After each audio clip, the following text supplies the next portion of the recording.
where reality and illusion collide. They just disappeared. And nothing You find me beautiful. is what it seems. I can be many women. It's one of the strangest voyages captain and crew have ever known. Leave or you will all die. You were saying something about trick or treat. Star Trek.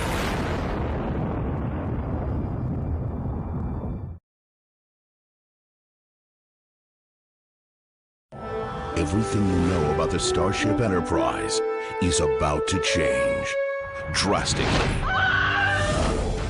Now, the crew you thought you could trust So you die, Captain, and we all move up in the rank. Let me go! Spot! is ready to betray you. Is that a threat? I do not threaten. I am ordered to kill you and to proceed as the new captain of the Enterprise. Star Trek. The Enterprise visits an evolving society with a shocking view of Earth's past. Nation-state called Nazi Germany. Now, to stop a war, Take his uniform. they must topple a leader This is the time of destiny. to keep history from repeating. You propose we pass ourselves off as Nazis, Captain. You've got to tell those people what happened. Now we've finished the job. Star Trek.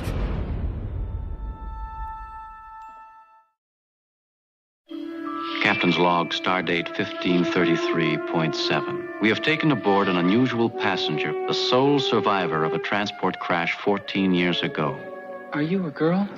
Oh, Charlie's our new darling, our darling, our darling. Charlie's our new darling. We know not what he'll do. She could love me. She's not the girl, Charlie.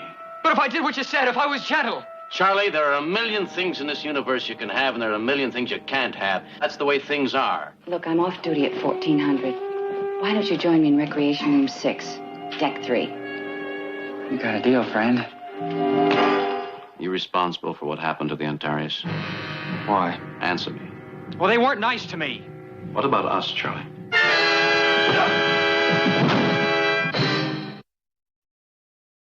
I've lost a man. I want to know what killed him. It hides among them. You have an intruder aboard. You can assume any shape. Crewman, you, myself, anyone. Do I know you? It deceives. Simply using its natural ability to take other forms. Can you recognize this thing when you see it? It could be anyone. The creature. It kills. Are you insane? Come on. Star Trek. It's killing the captain. Lord, forgive me.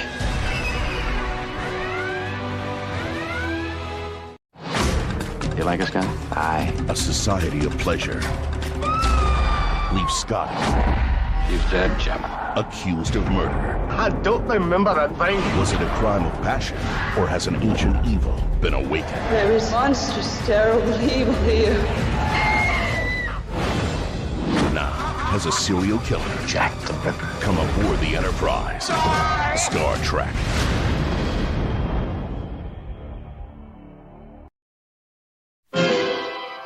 Captain's log, stardate 2821.7. 7 of our shipmates still have not been heard from. Our normal searching systems useless. Do you know what you've done? You've concerned yourself with only 7 people. You said something about a needle in a haystack. It's useless. If they're not there, Commissioner, then they're dead by now.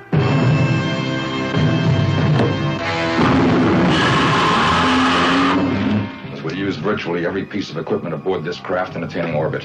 You mean 3 of us must stay behind? Yes. And who's to choose? As commanding officer, the choice will be mine.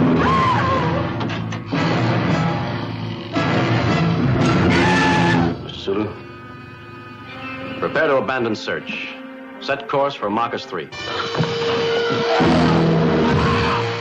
back! It's getting hot.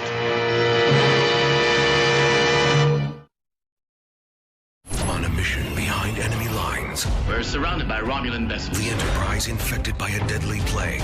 The expedition is suffering from extreme old age. Physically, we each have less than a week to live. I want the answers and I want the remedy. It could cure or kill. Now, the crew must survive without Kirk. We have no alternative but to surrender. Star Trek.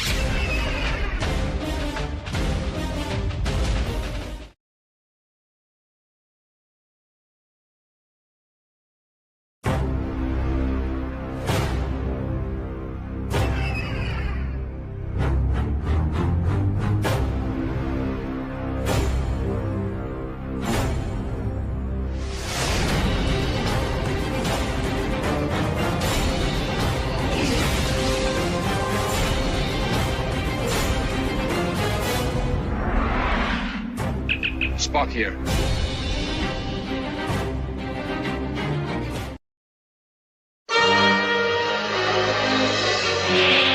He has a year to live at the most. Who is it? The ship's chief medical officer. You.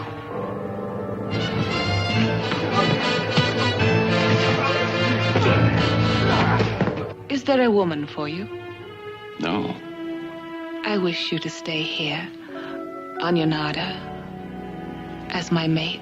Repent your disobedience and agree to the insertion of the instrument of obedience. He will be told what must be done. Temperature 111 degrees and rising. You've located the controls? No, but I've seen the book that contains all the knowledge of the creators.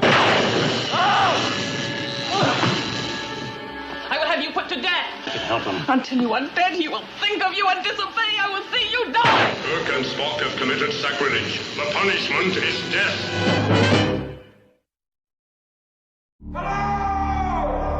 It gives immortality. I was 87 years old when I came here. That's impossible.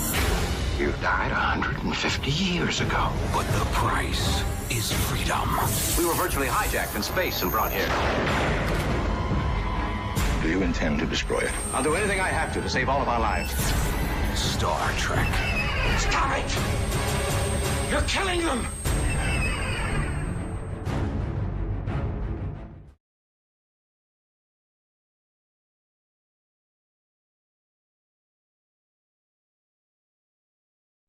Earth believes the Romulans to be warlike, treacherous. Faced with a ruthless enemy, Weakness is something we dare not show. the fate of humanity is in his hands. All weapons to full power. Do you want a galactic war on your conscience? A 1-hour event. What if I'm wrong? When he attacks, we will destroy him. Relaunching a classic. Lasers, fire! Star Trek, the original, remastered.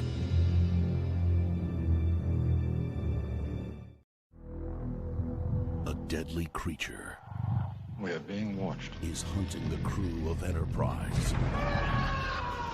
You never even had a chance to fire. One by one. It's impossible to kill. 50 people have died. I will lose no more men. Shoot to kill. Kill it, Captain. Star Trek, boldly go again.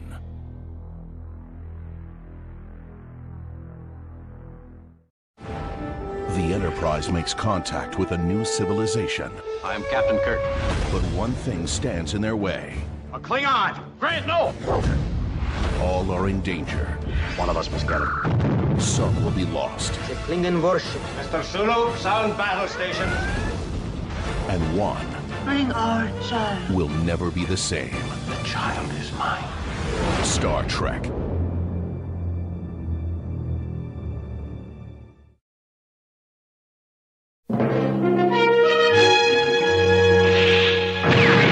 There's been an explosion on Alba 2. 0.95. Must have wiped out everything. We hereby proclaim that I am Lord Garth, Master of the Universe. On your knees before me! All the others before me have failed. Ship's phasers to narrow beam. Queen to Queen's level 3, Captain Kirk. No, you mustn't do that. I can get him to tell me what you want to know.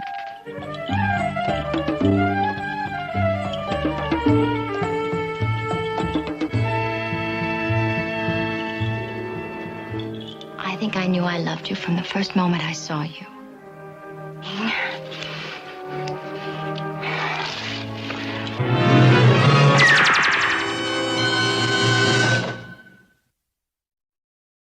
This is Captain Kirk. Stars. Lock it in. Lock and load. Lock and load, Jim. Hello, everybody. Welcome to Star Trek, Trek. We are going to be watching along some things.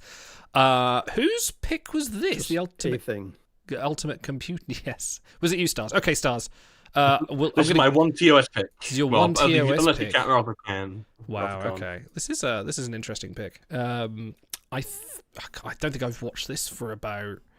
Hey, Overtired. I don't think I've watched this for about 10 years, maybe. Not as long. Has it really been that long? I did a watch through, I think about 10 years ago, I did a watch through of all of TOS, and I think that's probably the last time I watched a lot of these episodes. Because I know that people tend to do like rewatches of like TNG and like, you know, the 90s tracks pretty frequently. I'm surprised you don't do one for TOS. Like, I know that you're probably a bit more of a fan of TOS than I am, but I'm definitely more TNG, but because I think I remember doing that rewatch because I was like, I haven't watched every episode of TOS, and so I did, but I don't remember a lot about it. Otto, you are the TOS king. What do you remember? The tosser. Well, as I merge onto our pre-ratings, I can't imagine I'm going to rate this anything other than a 9 point something. Yep. This was in my short list for the draft, and Stars draft. I'm like, okay, I remember that being pretty good. And then while we were doing the stream or whatever, I glanced through the script from it.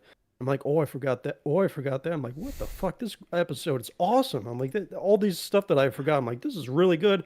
Then I started to feel kind of mad and jealous that he had it instead of me, and I'm like, oh, that bastard. So got angry. So this is really a good one. It is, you know, most of the ones I picked were like emotional, sentimental kind of episodes, and this one surprisingly is. It kind of catches you off guard in how it comes in. So how about we watch a trailer? Which means that Idol will be rating it an 8.5. Okay. Can we just address this?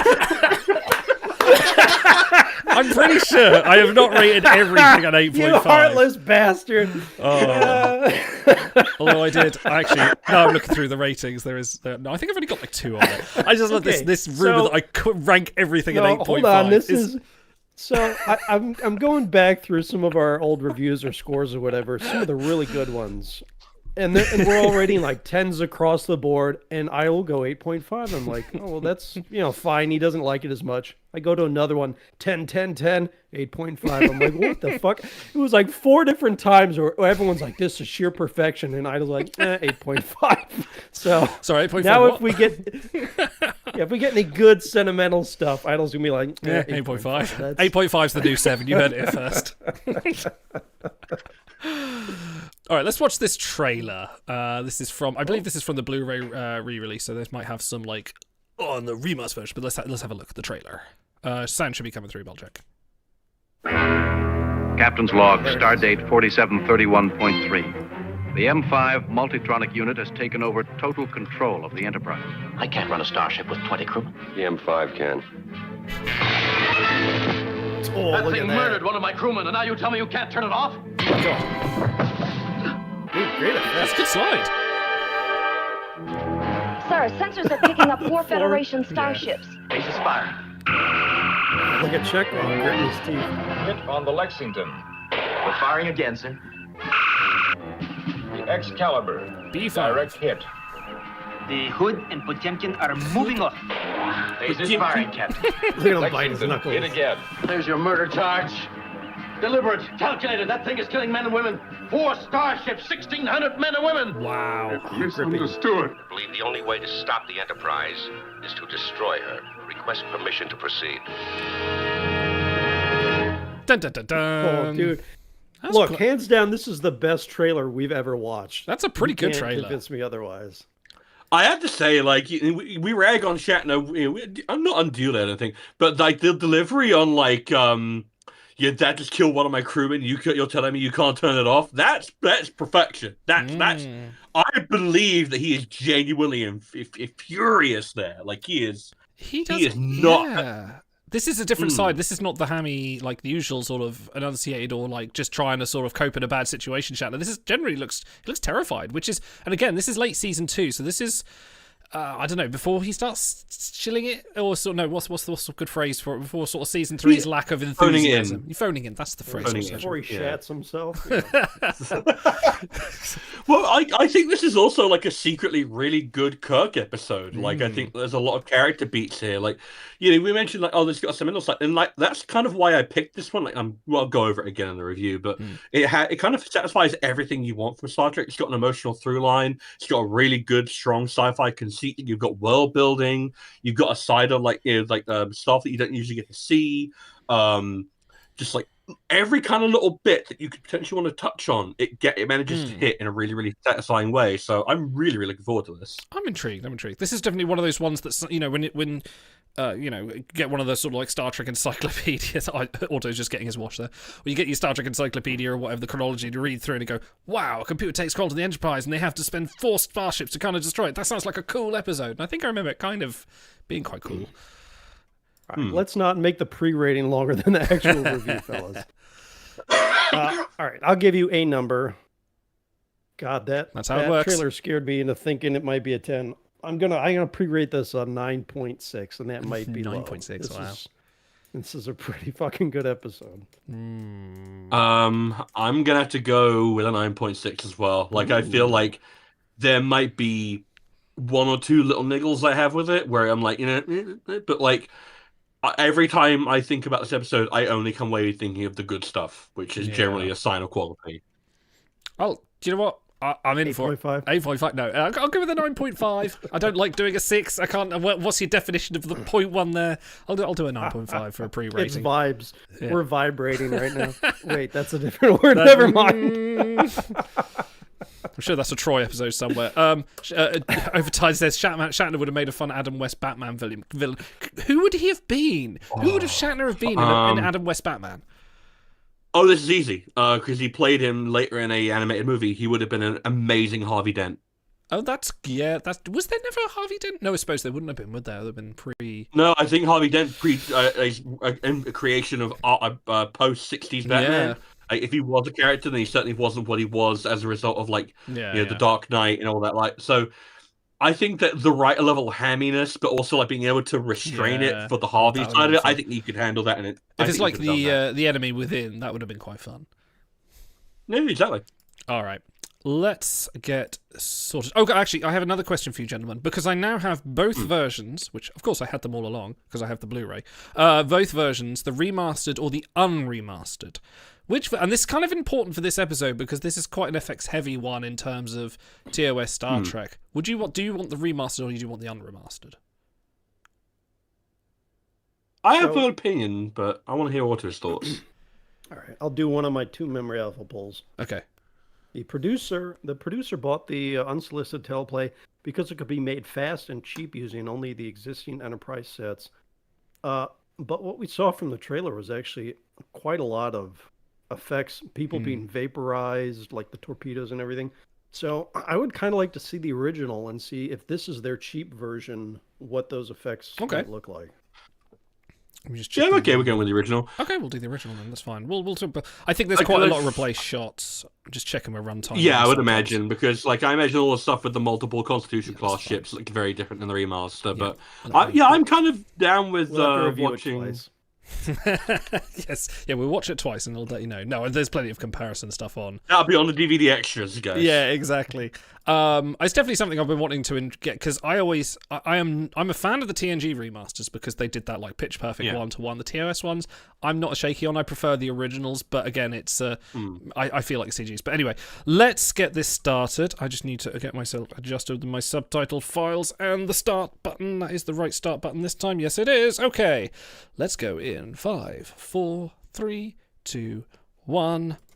Activate. Oh, that grain. Oh, God. No, let's just dismisses them. Hey, we don't have subtitles. Sorry. Fuck. All right. I believe this is Scotty's voice. Yeah, I can hear it. This is Commodore Enright. Oh, this is getting going quick. Yeah. Scotty also voices the computer in this. The M5. Dude, Giotto's very handsome, man. Give me 2 seconds. I might be able to.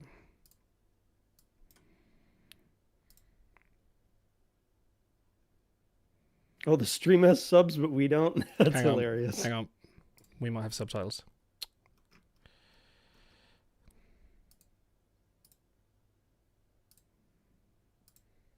There we go.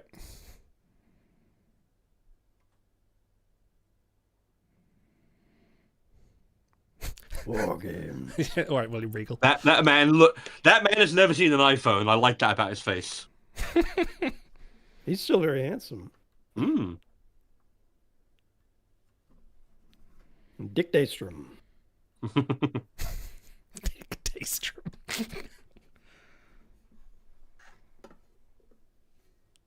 I love the ambient TOS noise. Oh. Oh. Oh, shit. I've just got A6. A6. Yeah.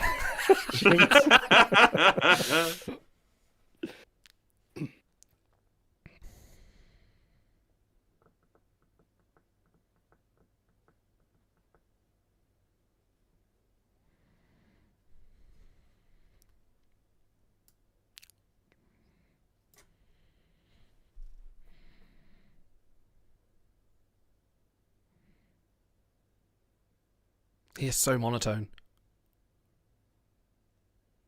I mean, he's got that command tone, really. I feel like he should be doing like the VHS introduction tutorial to the M5. This is the M5. Well, he'll because he gets fired up later when he's got to face the Enterprise. So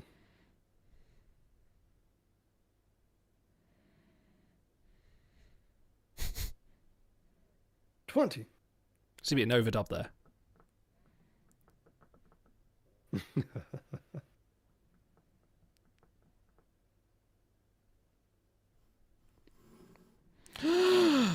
Oh. But that's what Spock's for.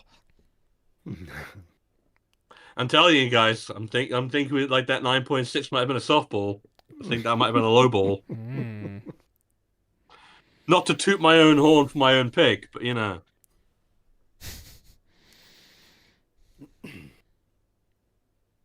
Yeah, I much prefer these visuals. I'm a sucker for like having like the visuals match the era of the show. It's why I like the Star Wars originals as well, not the remake stuff. Well, yeah, I can understand that. I feel like the TOS stuff just looks too CG. They went way too overboard with it. So Overtired, you won't hear this for a few minutes, I guess. But that's one of the advantages of us moving to YouTube is you can catch up on fast speed. Yep.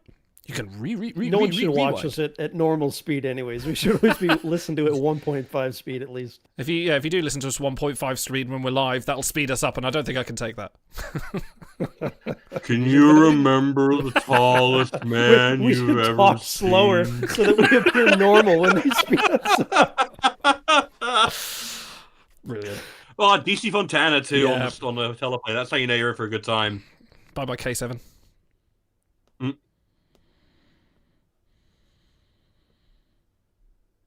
I love the little. I love the chair just swiveling. Yeah, the way it just swivels. I don't like it, Jim.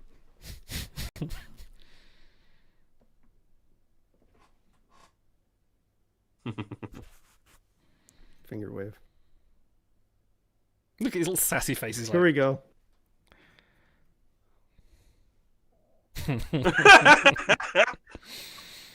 See, now that's good back and forth without someone being fucking racist.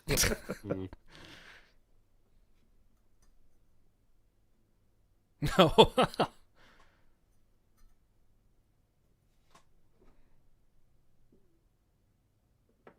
They tell me.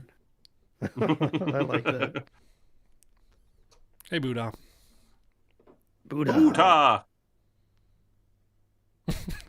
He's just hiding in the corner. I was playing hide and seek. Taking a bit of a nap.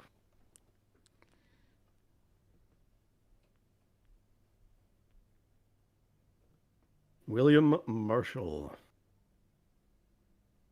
He's got a good voice. Dude, he's a fucking boss. I love this guy. I haven't actually got much background on him.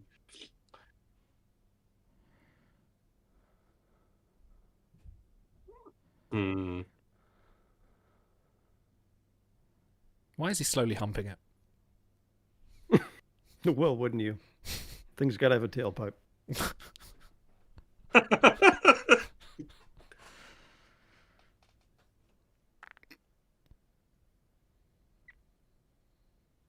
love his little reaction there.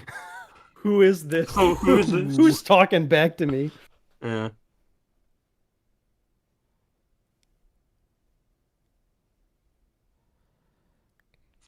Oh, That was one of them. Gigantic I built tricorder a few of those thingy, in timelines. Yeah.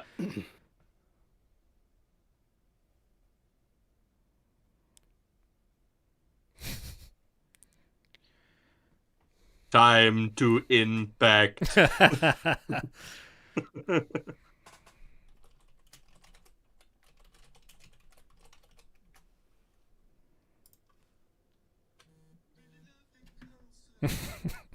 M4 slipped through reality, like Babylon 4.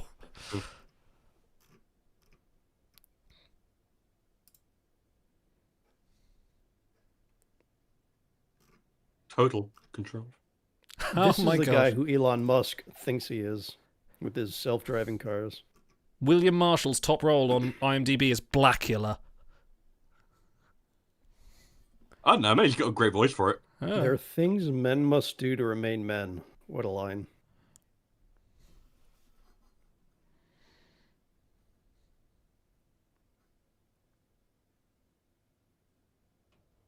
Dun, dun, dun, dun. Oh, that venom in his look.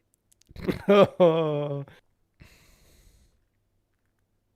I remember that music cue because that comes back in a little bit, and it's Watch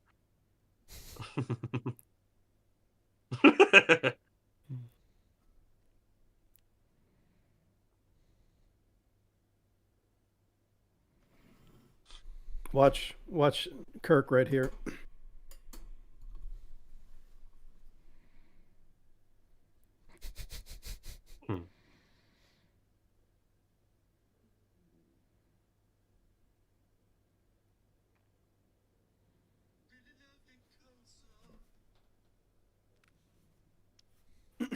So I think Shy had linked. There's an acting masterclass breakdown of Kirk, and they do this scene. Yeah, right. Really? The way he interrupts himself mid-sentence, the way he feels it before the words come out. It's so good.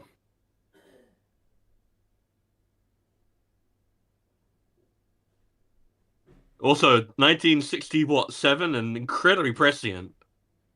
Oh. I like this scene. It's a nice long walk along, but you're actually walking from behind. You don't often see a behind walk along on Star Trek.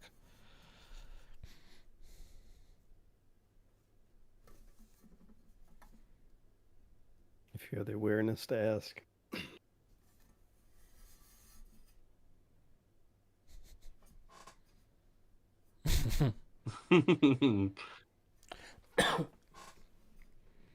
It's just a fade to the left.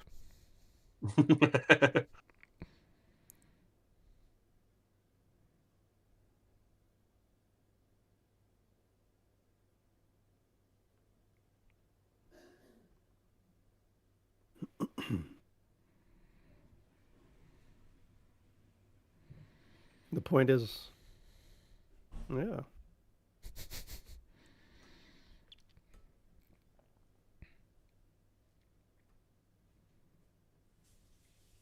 I love the flare, the orange flare on his on his I love his arms. physical acting there. That's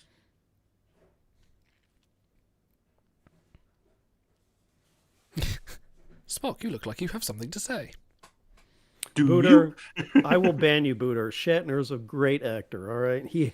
Sometimes he goes off the cliff, but he's a very good actor.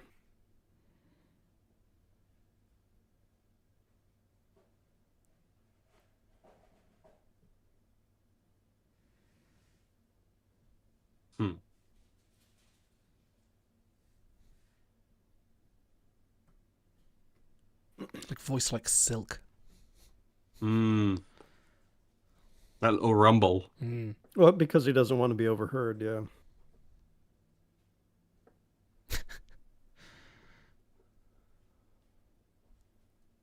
So he's trying to project niceness. He doesn't want to come across as combative.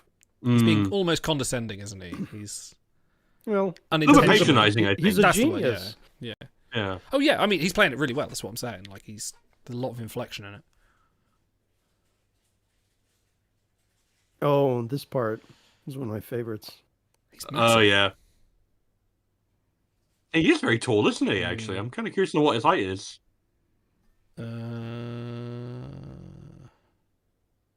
know, but he died in 2003, unfortunately. Well. 6'5". Wow. That's a 5? That's a tall drink of water. Racist.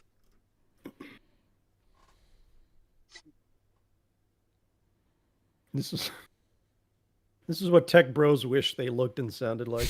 Yeah, genuinely.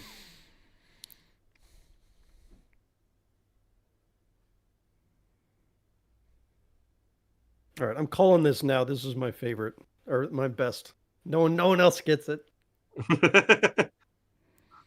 The landing party recommendations.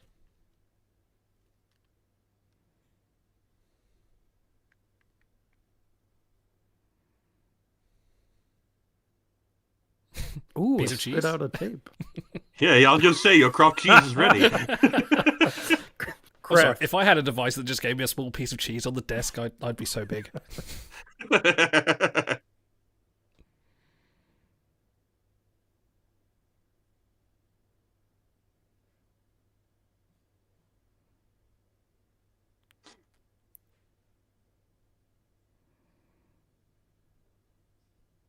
Yeah, this scene is an absolute banger.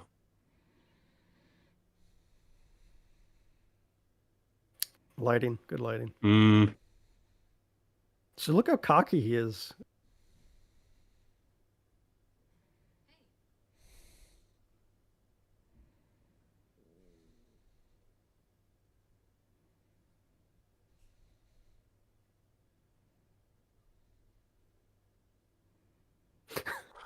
Carstairs.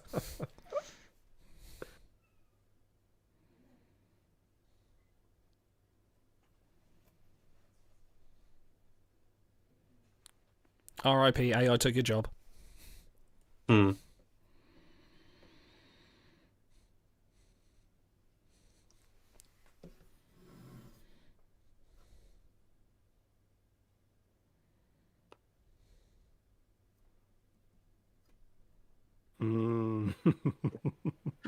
Because it's a bitch.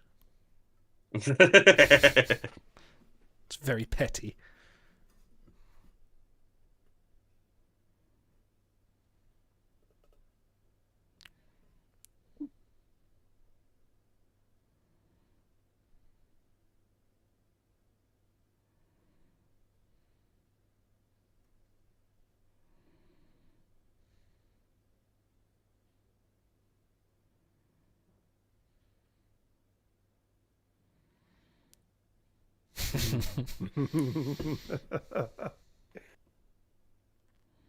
Look at that look. It's like, yeah.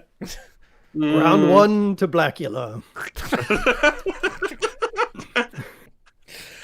I'm glad I elaborated that at IMD, otherwise...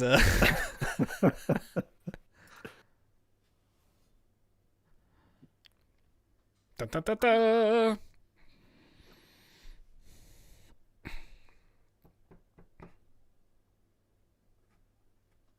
Is it just Uhura's earpiece?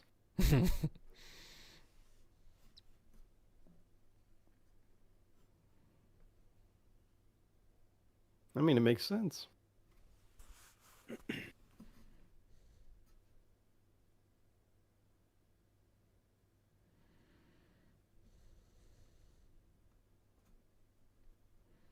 It's called Bitcoin. Right.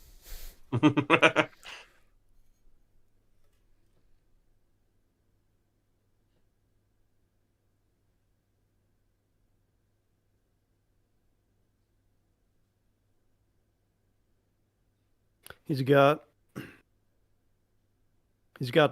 preacher mannerisms. Hmm.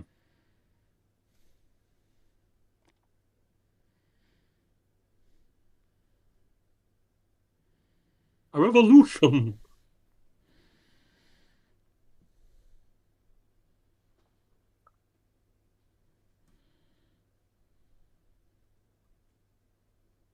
Also, a little bit of Paul Stubbs. Yeah, a little bit. Actually, yeah. Mannerisms, Yeah. and it's the genius. I do like that episode. Evolution. Season 3 opener. Season 3 is. Mm. Yep. I always remember it because that's like the unofficial second half of TNG. Pretty much, yeah. That's where all the rewatches start from.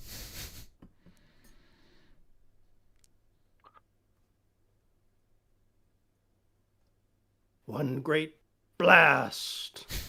And a whole new era. The whistles. 4 games.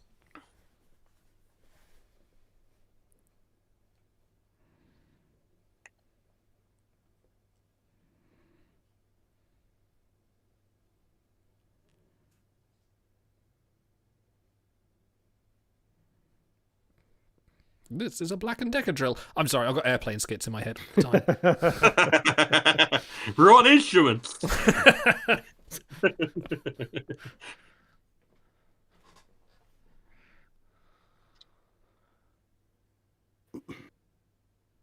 One 100th.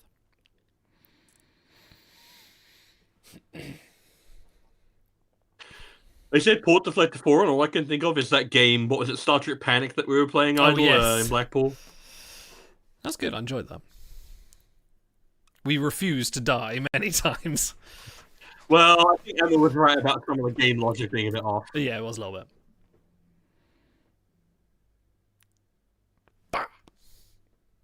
He looks so I think bored. most of this is just going to be stock footage of the exterior stuff. Yeah, this is the one instance where I'm like, maybe the remaster would be interesting to see compared to it, but... Yeah. I think for the sake of like how they frame the drama, this is a way... This is... Yeah. I don't think it hurts it. Like, if you're watching this in the 60s, you're not going to think that. No. You're just going to watch Enterprise firing phasers and stuff.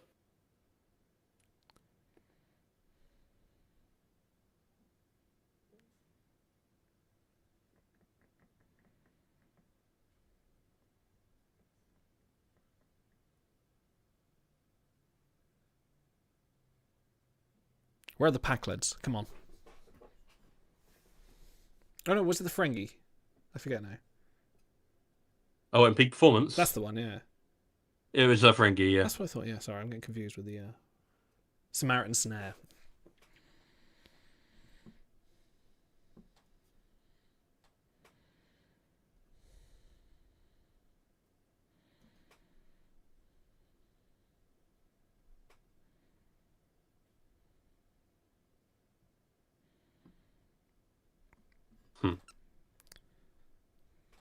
What if we put it into a person and called it the emergency command hologram? This is Spock being very, very soft and kind, and I appreciate it. Yes. Loyalty to one man. No, this is Spock being gay. Telling me I'm wrong. They pan down. He's just giving him a hand.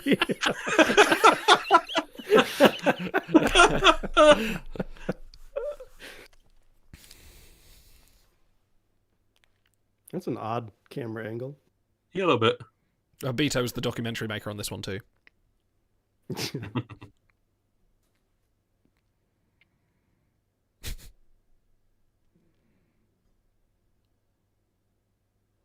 Dude, this is the third time now when he slided, he jerks at the slide. Like, that is so Shatner. I love it.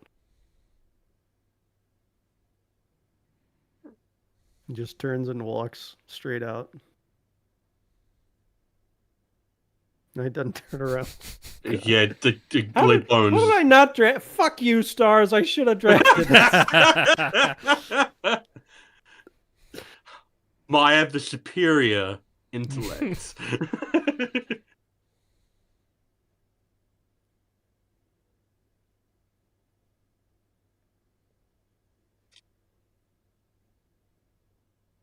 Oh dear. Oh, so yeah, okay.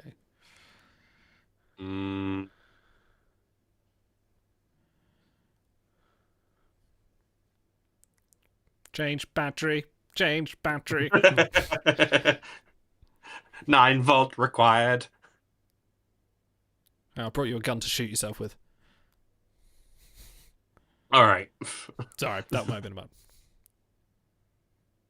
Finnegan's fought. Oh, that's Schiller. Okay, yeah, I want okay. those It's kind of glasses. gotta be. Look at those tiny little glasses. They're great. I mean, don't let me influence. It just screams Schiller rating to me, that phrase.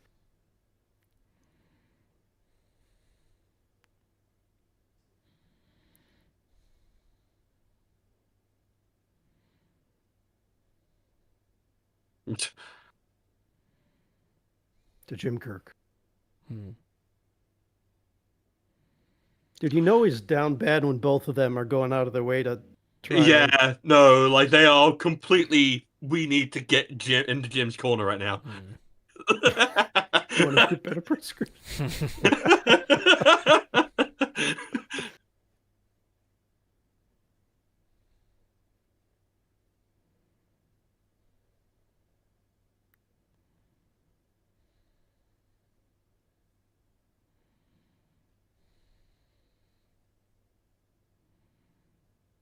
Listen.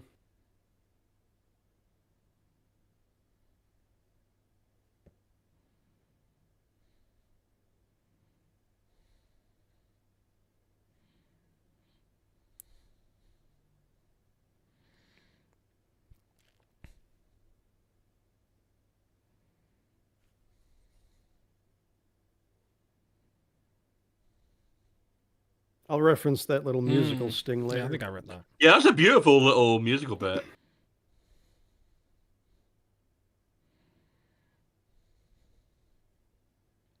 This is a drill. It's a hammer. Hammer? He died years ago.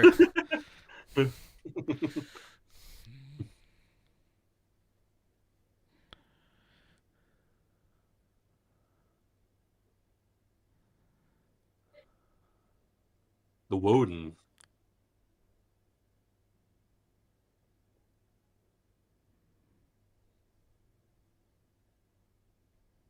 Botany Bay? Yeah, a little bit. I'd be curious to know if they changed the model in the remastered version. They did, yeah. I've got a few. Oh, yeah, I figured they would do.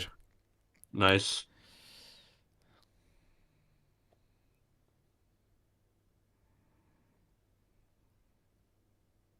I like this. This is the classic tension music.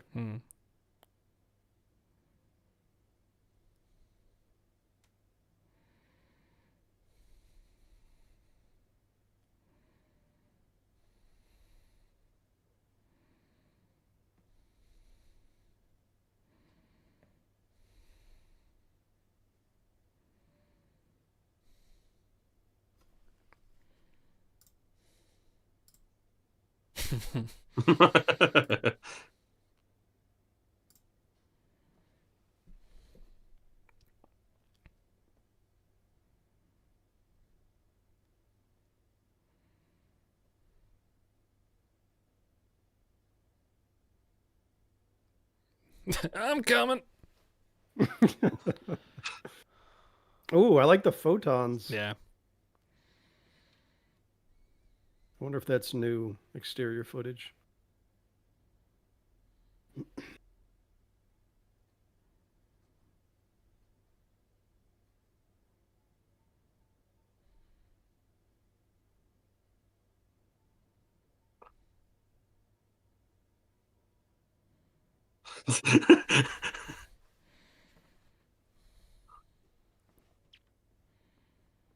Robot.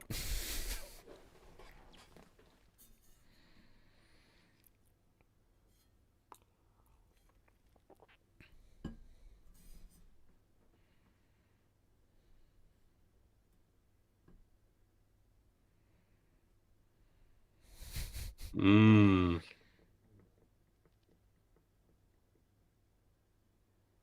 Look at that slide.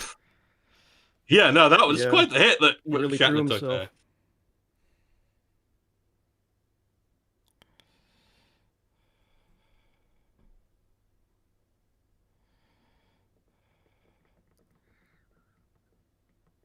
Man, we're only like halfway into the episode. There's a lot Dude, going on. it's going. Yeah. Oh yeah.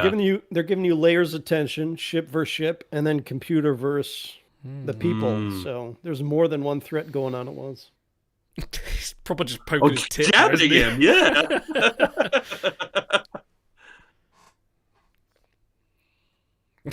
Oh, we poked him back?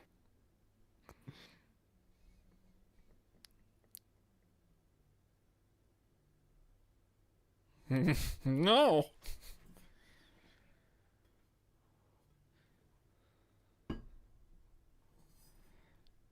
No.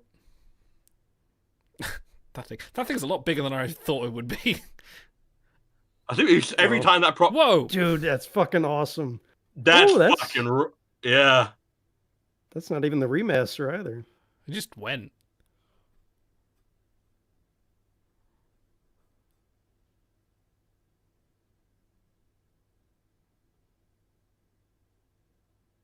Got in my way.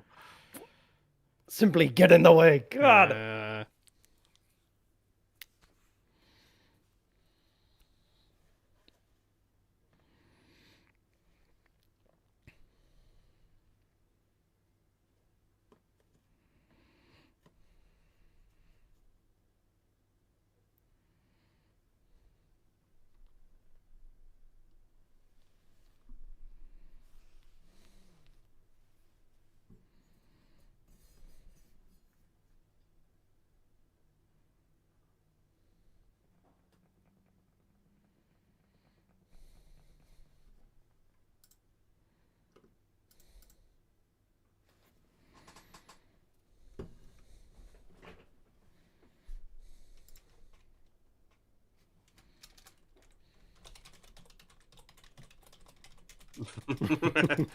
Classic.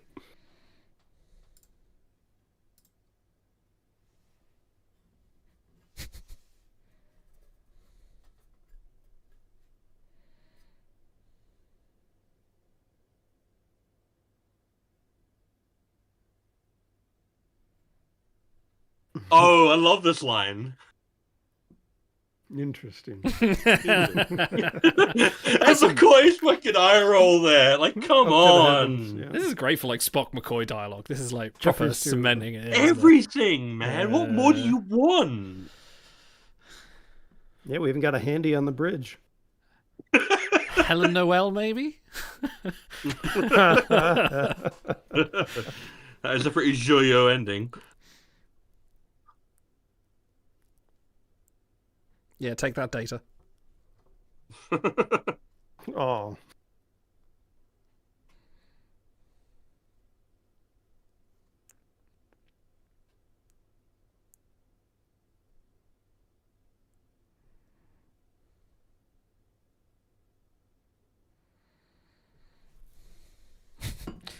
You want Borg? This is how you make Borg happen.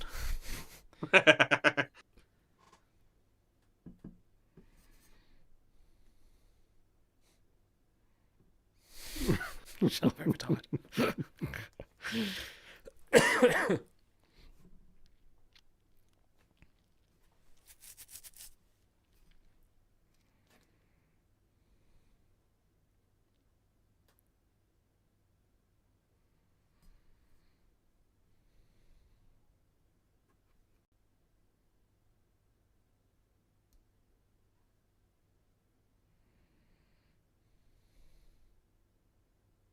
He's really orating. I don't know about this music though. Doesn't quite fit.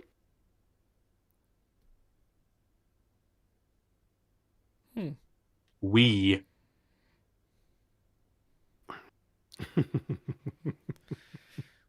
Yeah. Pretending like it's sparking or something. Yeah. They don't even have budget for sparks. He just has to act.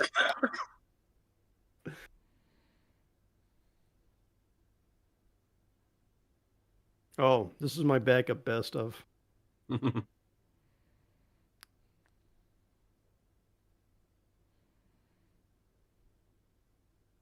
Z Magni.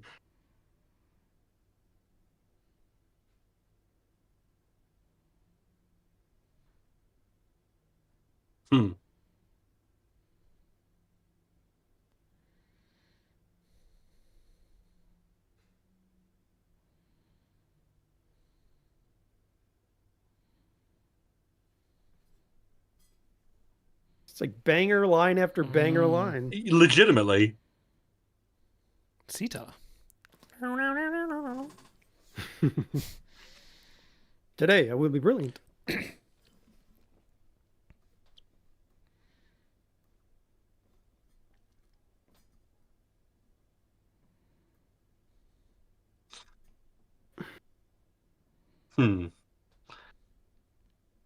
I feel like, not to be a bitch, sorry, I feel like this is the kind of scene that would just get cut in New Trek for time because it's not, doesn't hew close enough to the main action.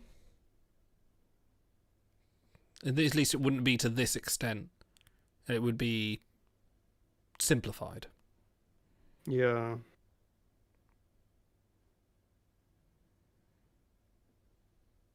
We are ready. I'm feeling like there is a lot of it. Like maybe this episode does have too much. This might be. No, we already had like. I'm putting a feast in front of you, and you're saying it's too much. No. Well, I can be full. You know, you can't eat everything on the table. Too much what? Just I don't know. There's a lot. Like we said, we're picking best ofs here, and I'm finding like 3 or 4 or 5. Like I remember amazing moments we had at the beginning of the episode that I've forgotten because we've had this other amazing moment that's happened. Or not amazing moment. You know what I mean? Don't have too many. Yeah, don't be too good. No, it's not too good. It's just, I don't know. I can't quite phrase it. Remember Perfect Mate when he said the woman was written to be the perfect mate for the episode Perfect Mate, and that's why he had a problem with it?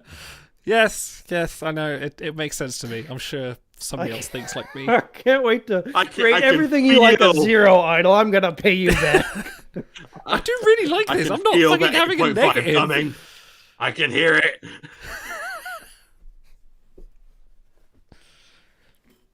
We can just review louder than you can. Oh, what? Power cut? Oh, fuck.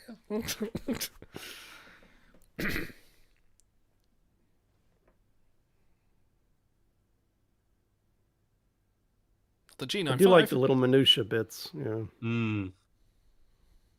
He's got to convince you he's got that A7 classification. Yes. Yes. No, Spock's an A6. Oh, wait, no, Spock was an A7. I'm sorry. You're an A6. I was thinking of days. You're an A8.5.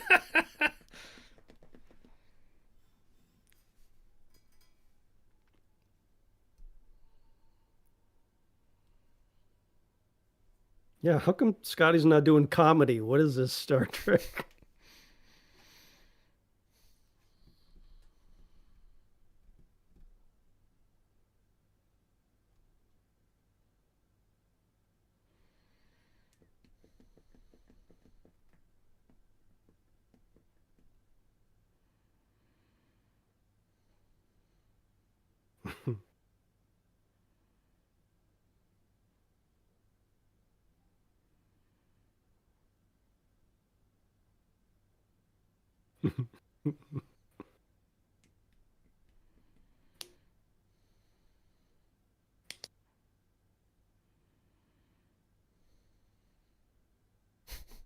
Men.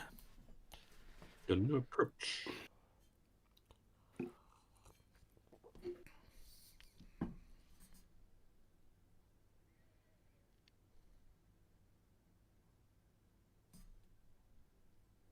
In retrospect, he shouldn't have used Packlet engrams for the M5, but... Whose brain? Whose brain?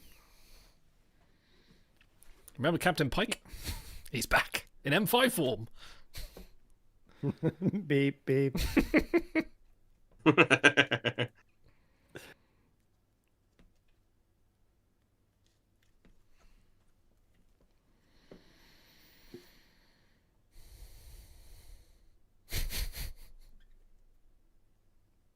Copy, paste, copy, paste. I do love that they are at slightly different, like, Focal distances from the lengths. camera. Yeah. Actually, don't know what they use for the remaster for that.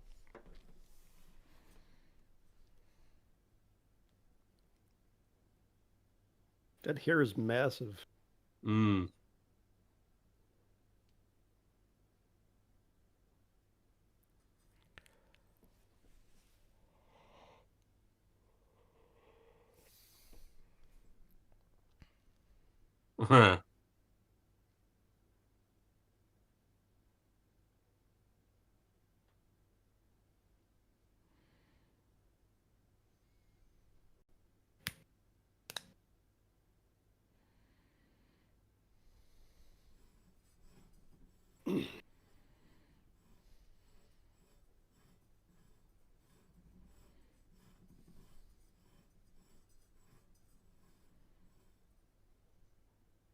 Oh yeah, that's some good shake. Actually, I like his chair. That's some chip shake. Look at the back on that chair.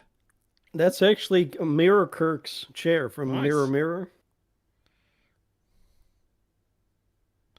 He's kind of got See, pipe-like now he's hair getting as well. animated. A little bit.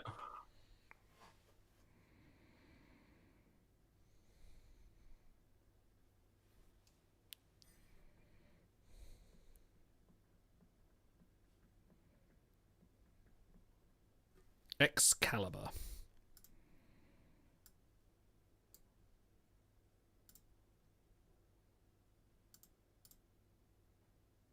Hood. The knuckle bite. I love it. It's so good.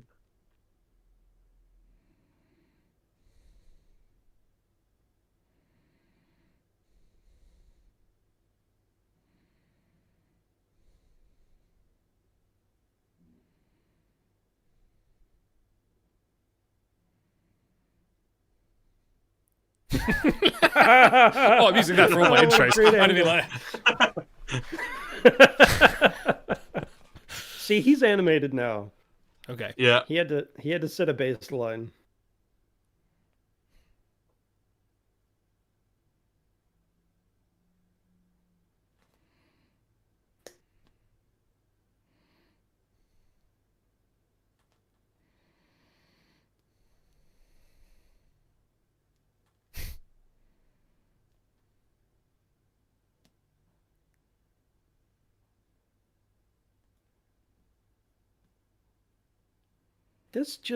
He knows he doesn't get much, so he's happy when the ship moves away, and then he gives a sad delivery when the Enterprise goes after him. He's really trying.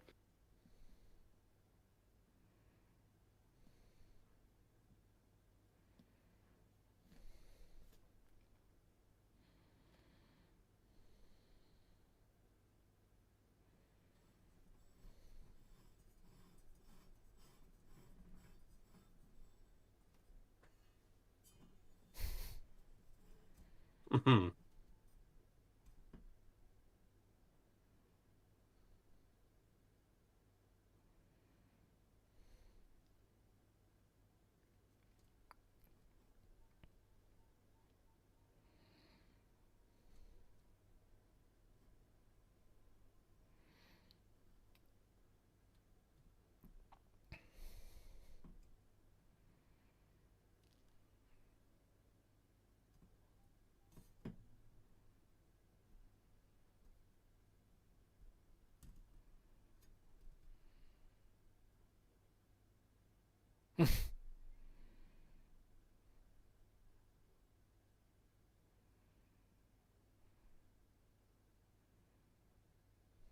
I love how he's just draped on the console there.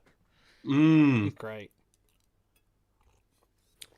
So he was calm almost up till now, almost the whole way through. But once he finds out the M5 might be destroyed, then he's upset. Yeah. Not at the dead people, but at his creation.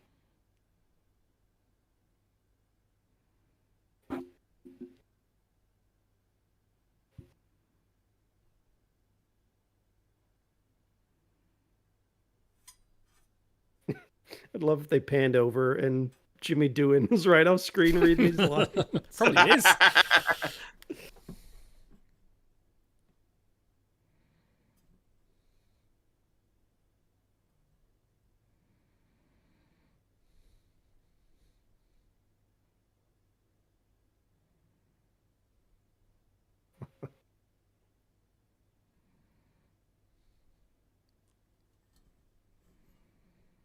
See, you put in the 3 laws completely the wrong way round. Yeah. Can't start with the second law.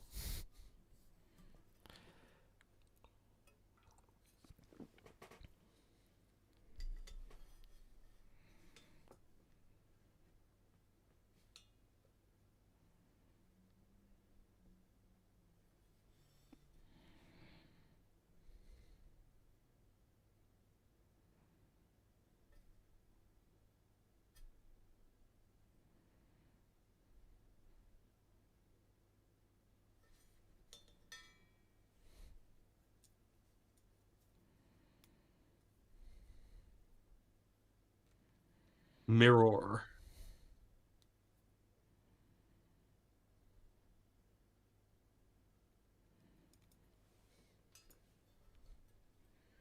You're great. I am great. I love that.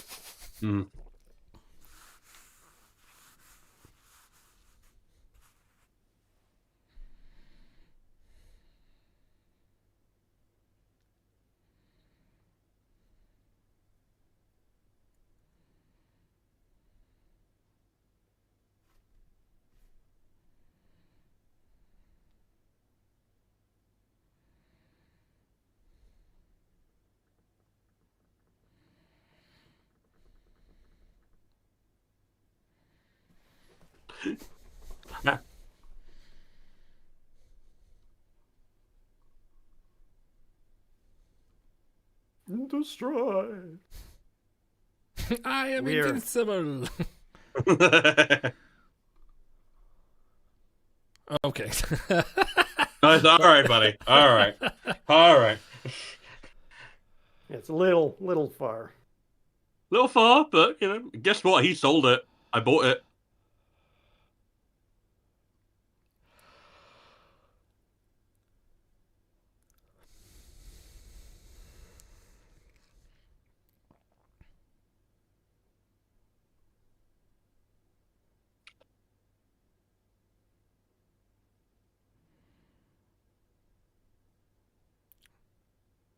Yeah, that's absolutely doing. That's absolutely him. You watch enough Taz to realise. Yeah.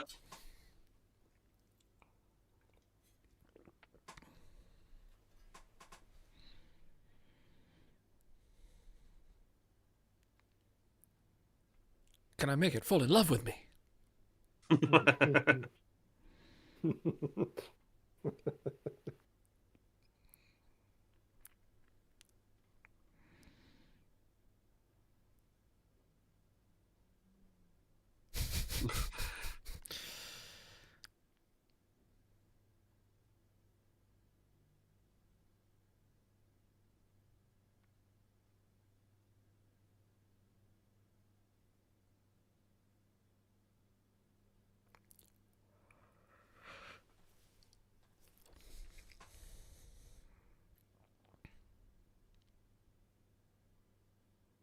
Why?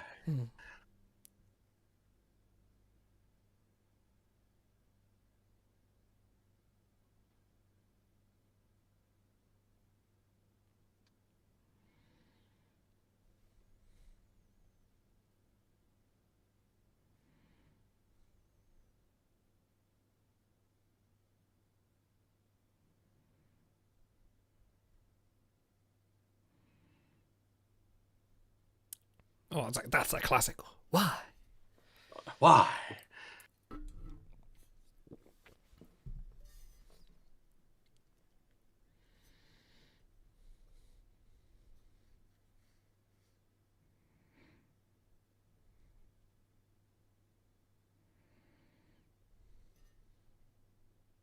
Go think about that one.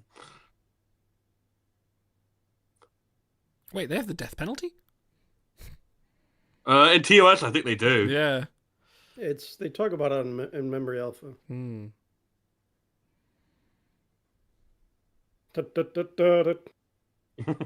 feel like you could sample that and make a really banging electro beat out of that. Yeah.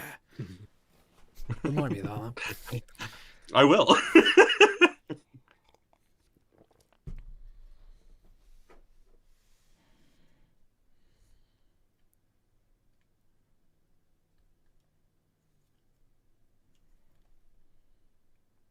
Pull out the plug.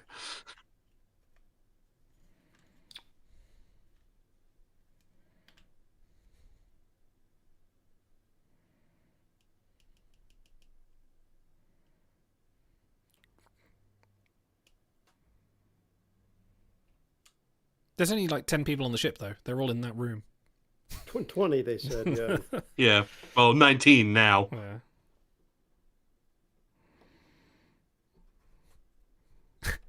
Enable my reverb. That evening. I want a medium haul. I mean, that's you love enabling your reverb. It pleases you immensely. Oh, I like how there's only 3 now. Oh, yeah. Information.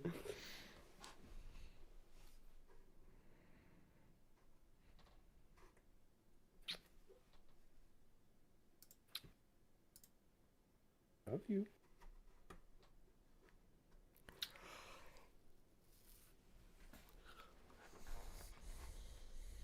Ah.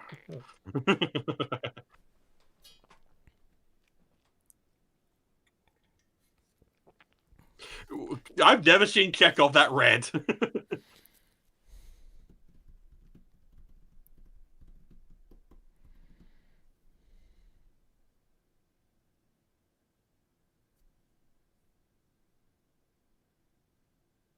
Oh, good paint switch, actually.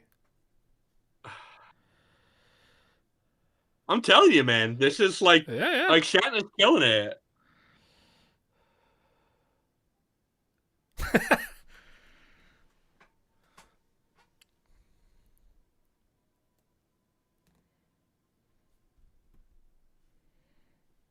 And they named an institute after this guy. I mean, he had amazing accomplishments. True. Like they read out his credentials. He's done a lot.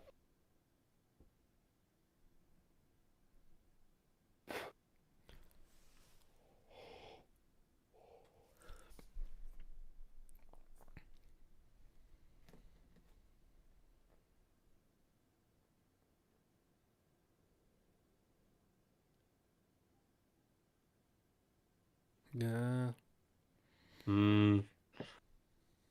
His gut instincts. Ooh, turbo lift going sideways.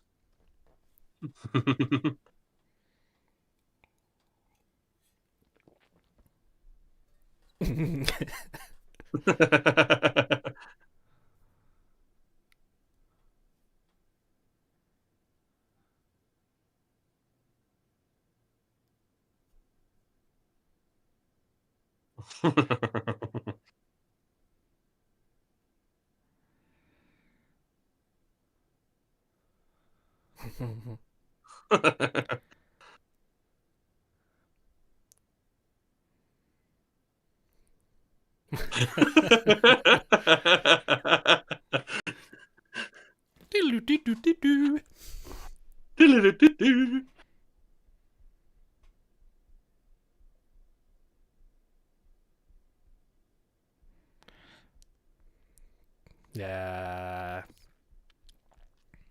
Banger. Telling you.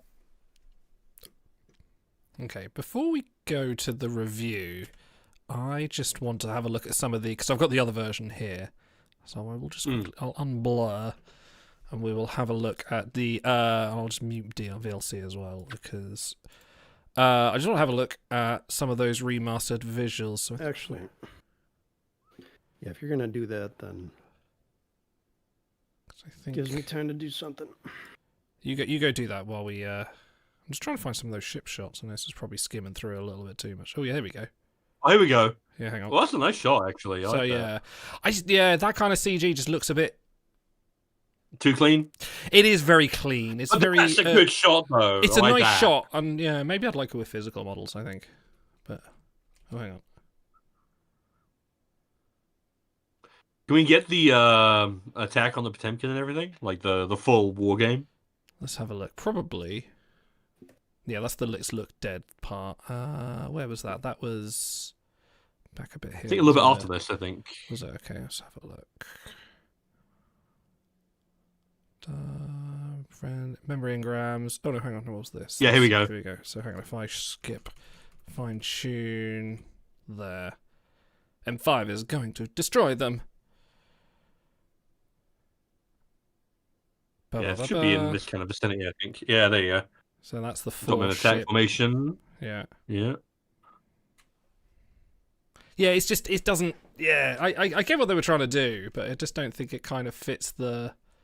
It's okay to admit that you just like having like your little models, your little ships. I just like it just, I don't know, it's the 60s, it should look like it's from the 60s, not CG. It's like when they remaster Tron, they'll keep the original effects, you know, and that makes sense at the time. I don't think it's anything. Well, you also skipped over the battle scene, so... Sorry, I am trying to find the because the opening is... There you go. You got a different space station there. No, fun fact: that space station is actually modelled on the book, the Vanguard line of books, which had it's their own space station, which it was all set from. Which is nice. It's all that's cool. Yeah, so that's kind of modelled on that. But just have a quick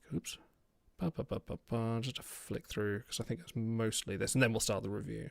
If you're ready. Oh, hang on. There we go. That was the attack on the. Here we go. The ore ship, was it? Or... The ore ship, yeah.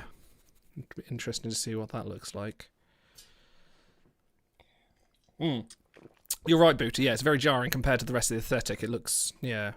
For some episodes, it's fine. I think for things like this and like the Doomsday Machine, they go a little over the top. What you call going over the top, I consider just a little bit of extra love. That's okay. Like, look at the lighting there; it's great. The light that was fine, but I think it's when they start doing the panning shots and the kind of a bit more. Yes, how dare they pan over a starship? All right. You have gone on record saying that you don't like that when they pan over a starship. You know what I mean. People know what I mean. I know. I'm joshing you. And I like that, though, because they retained the original pullback of the 60s fine. model shot. Yeah. But that's kind of my thing on it. Is like, are they not entitled to a bit of artistic license? I don't know. I think it's just me being pedantic. I'm not going to give it any less of a rating for it. That's not going to affect it at all. It's just because you won't give it 8.4. You'll give it 8.5. All right.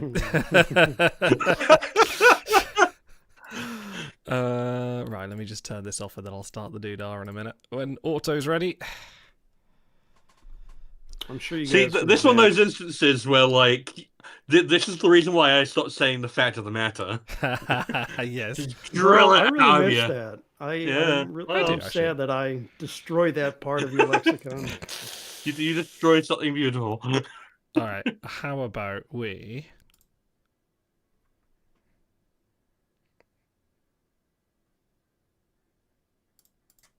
Oh, bollocks, I pressed the wrong button. I am so fucking professional. Oh, God, I've broken it. Oh, hang on a second. Let me start this again. Ignore that. Can we get an M5 to replace either? Oh, I think we do. Please, someone replace me. Let's do this button.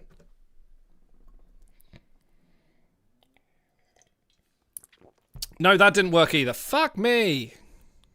Right. Right, hang on. Sorry. I've got... Okay. Hang on. Give M5 tie-in. Processing. This really could not be more appropriate. Right. This literally is. Right. I think we need a machine to replace Captain Idle. This should work.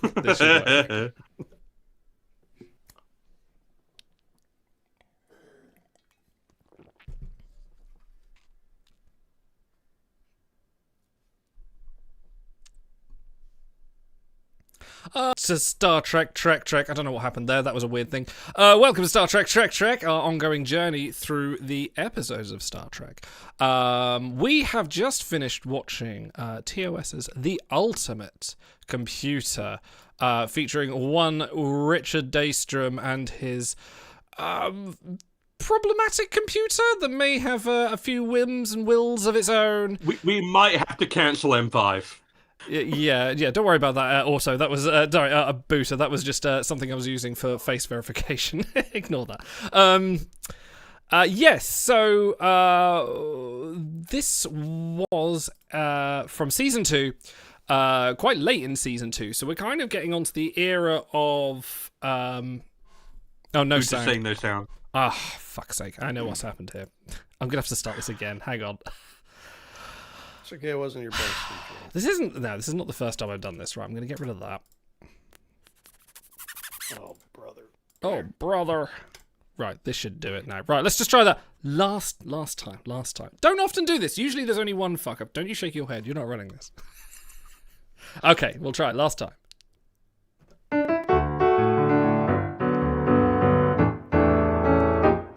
is not eating into the microphone during the emotional climax of your episode starts.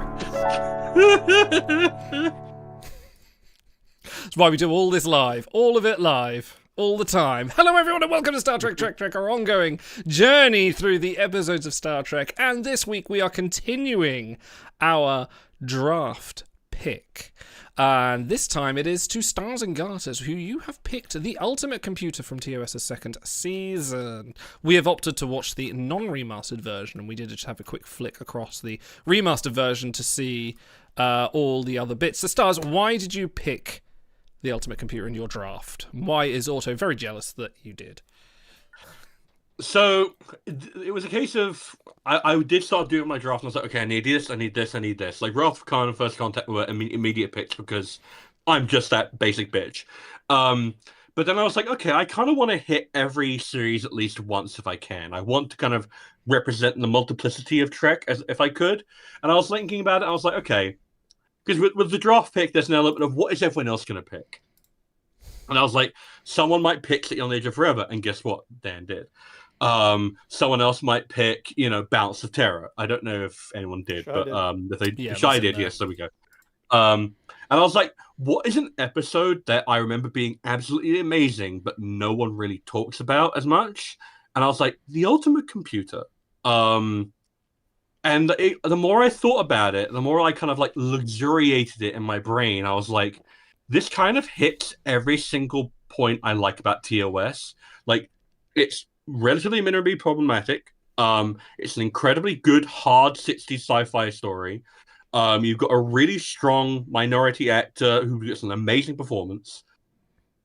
You have something that pulls on your three strongest, like you're at your strongest triumvirate. You've got your Kirk, Spock, and McCoy moments, and there are so many good ones in here.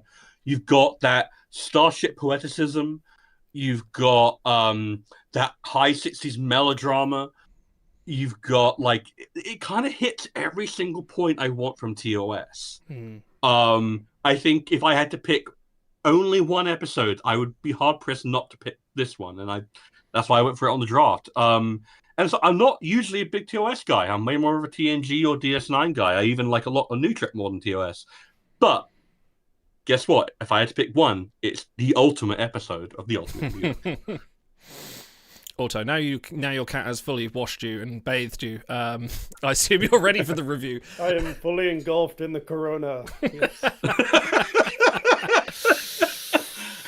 Sorry, wrong series.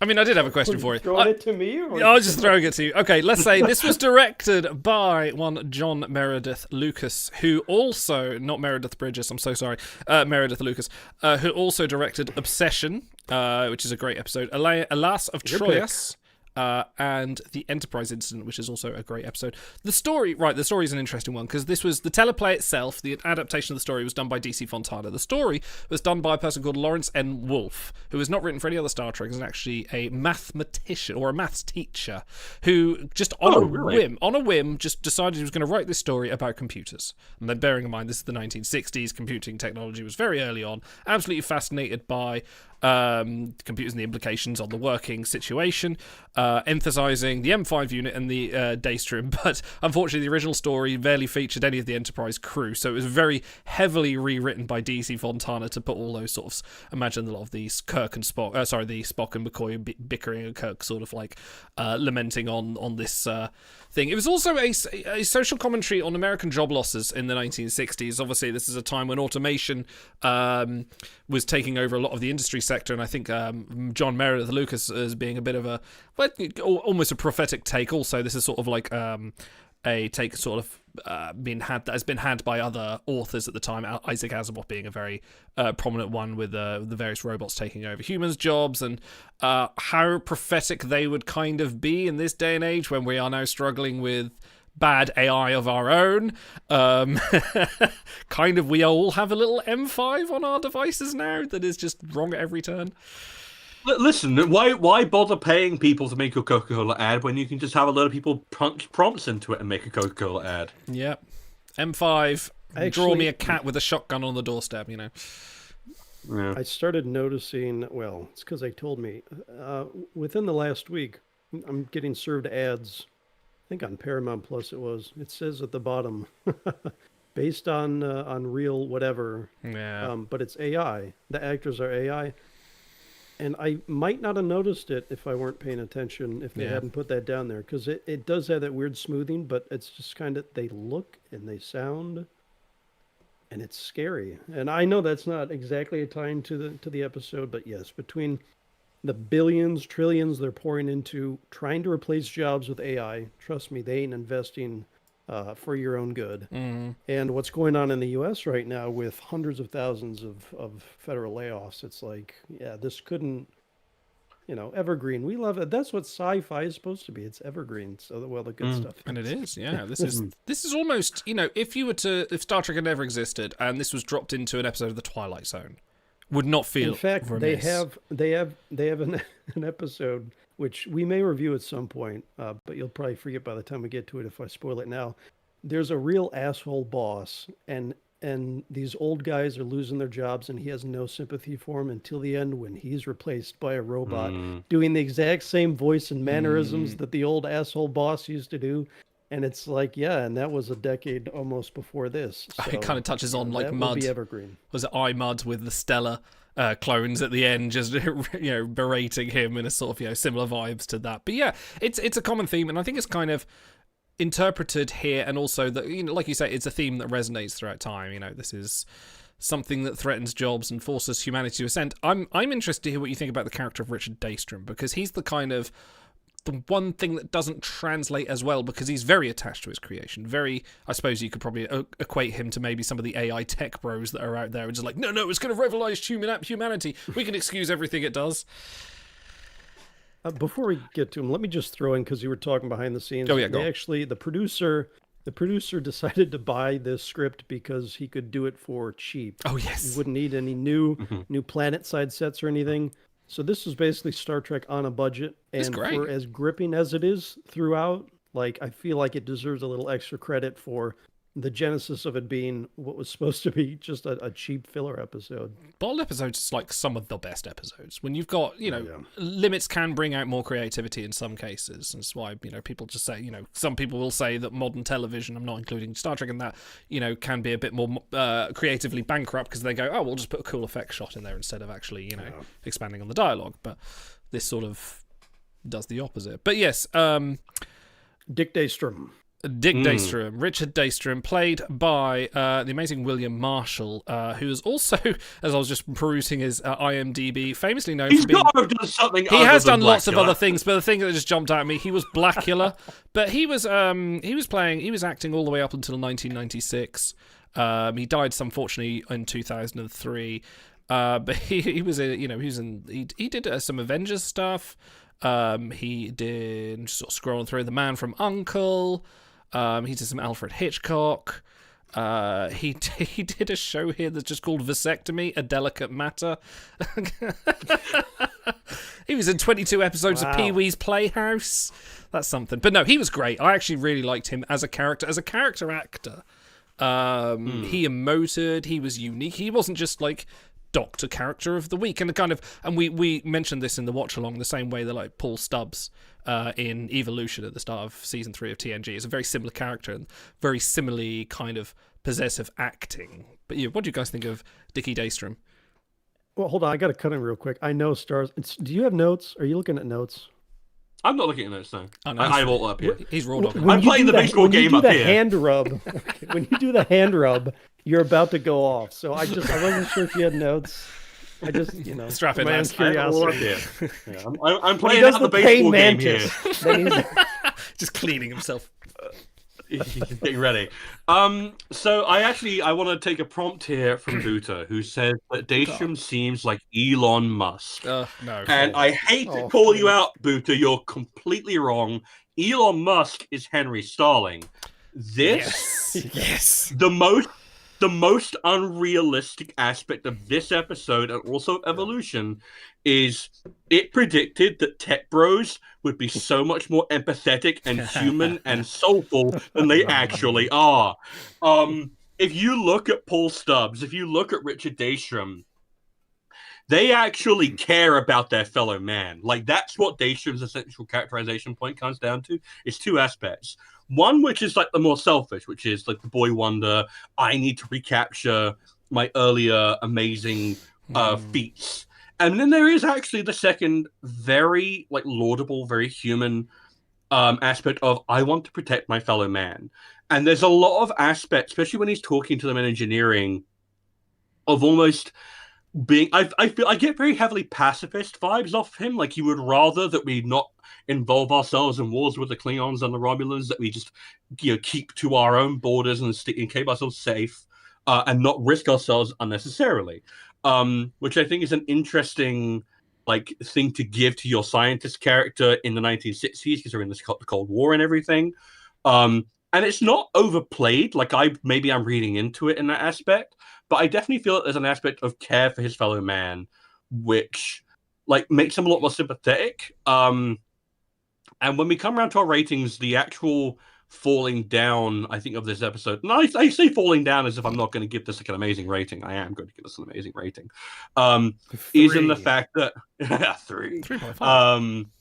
Is that I think it kind of fails Daystrom at the end. I think that if we were going to do a last 5 minutes, there would be a better way to tie this off. We could do. We can. I'm happy to do that because I have thoughts on how you could end this episode.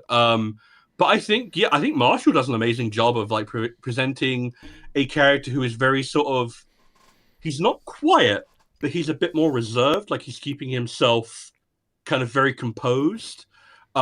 He is a very tall black man. And I have to imagine that he, as an actual individual, he had to spend quite a bit of time making sure that he was not regarded as, given the time period, that he was not regarded as scary. And I think that elements of that come into his performance of Daystrom, where he is constantly composing himself. He doesn't break until way late in the episode. And he's just a really interesting, sympathetic character. I'm going to throw the ball to you guys, but I really like Daystrom. I think he's a very interesting character. I think I do as well. Yeah, he from the moment, first sentence, from the moment he comes out of his hiding spot in engineering when he's finished playing that game of hide and seek with Sky, he stands up in the corner, unfurls himself from the corner there like Lurch. From the moment then, he is a very what's the word? Very imposing. I wouldn't say imposing because he never feels like he's trying to intimidate Kirk or Spock. It's more the opposite. He's trying to be a little bit more condescending, or he's trying to remember that he is, or try and remember to them or remind them that he is superior. It's more that he's a very unique actor, and I like seeing someone that is different on the screen because they leave a more lasting impression. I would say. There have been many guest actors over Star Trek over the years, and quite a few of them have been sort of generic actor from whichever Paramount lot is local anyway, with a few standout exceptions. Or they've been a shitty lawyer. Or, yes. You take this Samuel T. Cogley hate out of here. No, I know you're talking about the Gorgon, but I was going to exactly what I'm talking about. Yeah, thank God we've done the Children Shall Lead. But no, he's great. I like his character. We've got to do the remastered.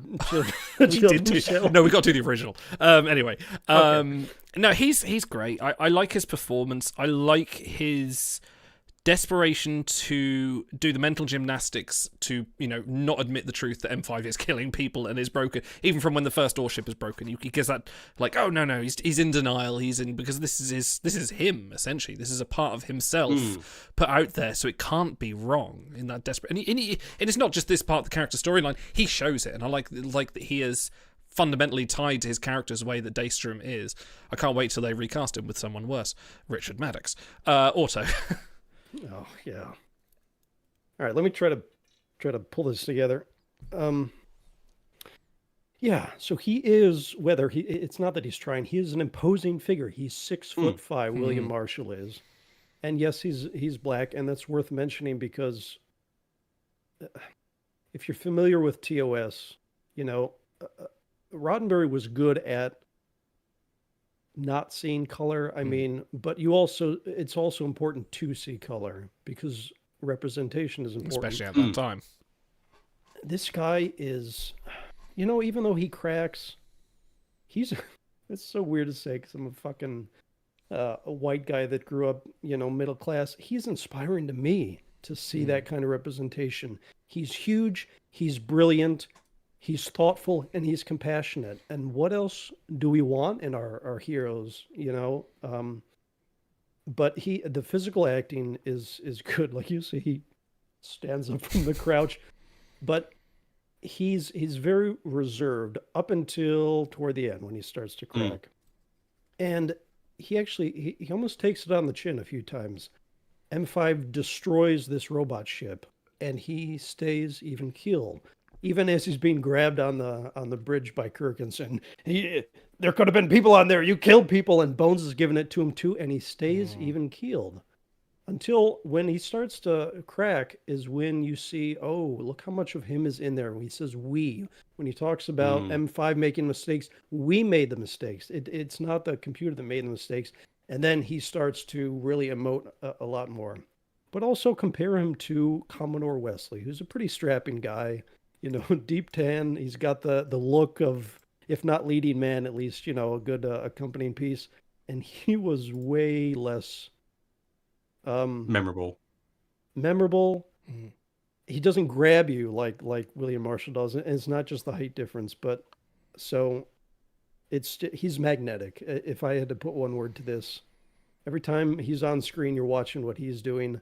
And yeah, that introduction is great because he towers over our three heroes in the engineering room. They have to really change the camera shots as well. You can tell because there's a lot more low shots looking up. Because on the conventional frame, even because he tends to stand on the upper deck of the Enterprise bridge as well, so he's up there. So they're having to get very creative with the camera shots, and especially right at the end when he's pleading with M5, he's pretty much draped himself over the console. Yeah, I was going to mention that. Like he's literally like that. Like there's a really interesting physicality to his performance that you kind of don't see a lot in this era. I don't think, not in that way anyway.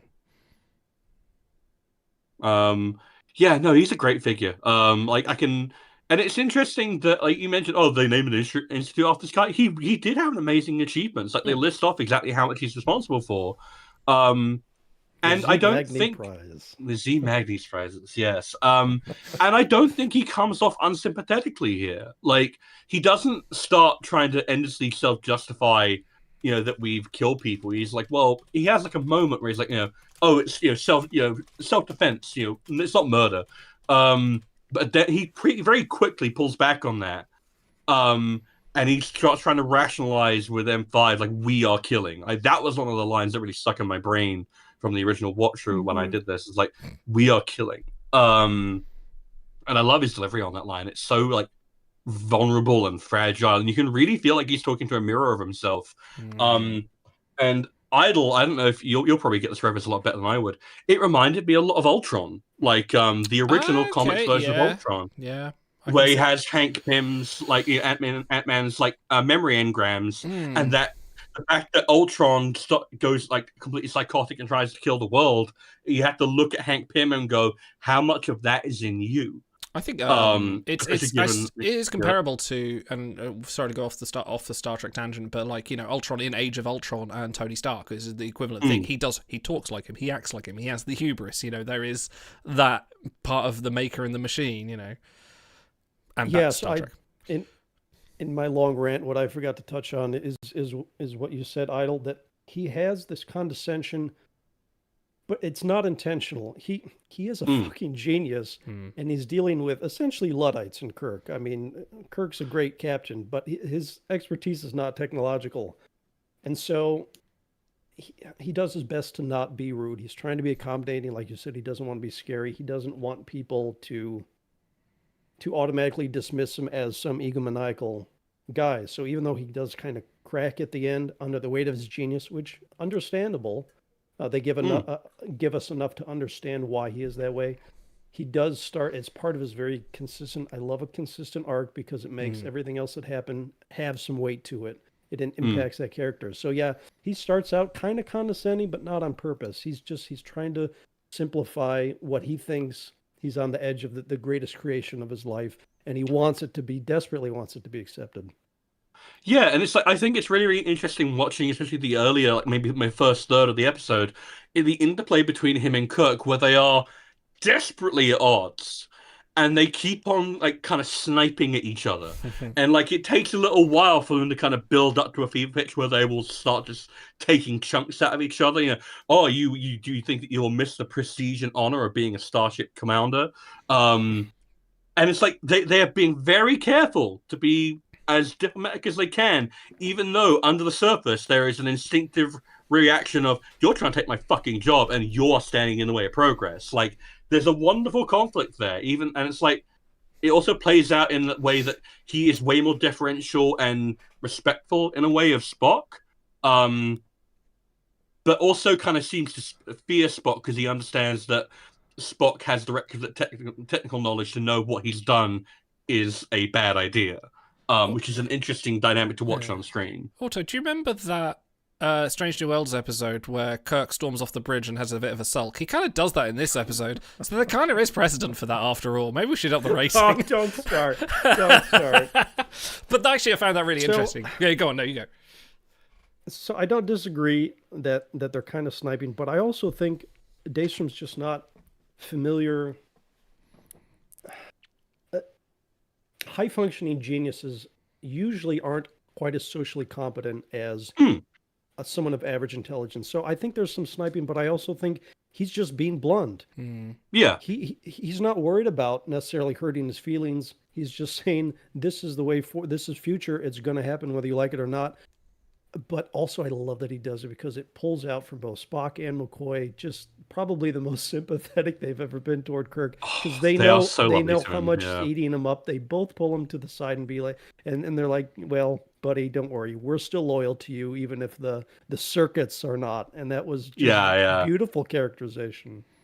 Yeah, and I love little bits in the script, like them observing, he was a boy wonder, and my colleagues laughing behind my back, and it's like, I think that absolutely has a basis for that kind of social maladjust there, where you can imagine him being like a teenager or very, very young, and then he's probably thrust into all these rooms with older people who probably resent him for his younger genius, and he has this upstart, well, I know better than you, and then there's the slow decline of, well, when's the next breakthrough, Richard? When are you going to impress us again?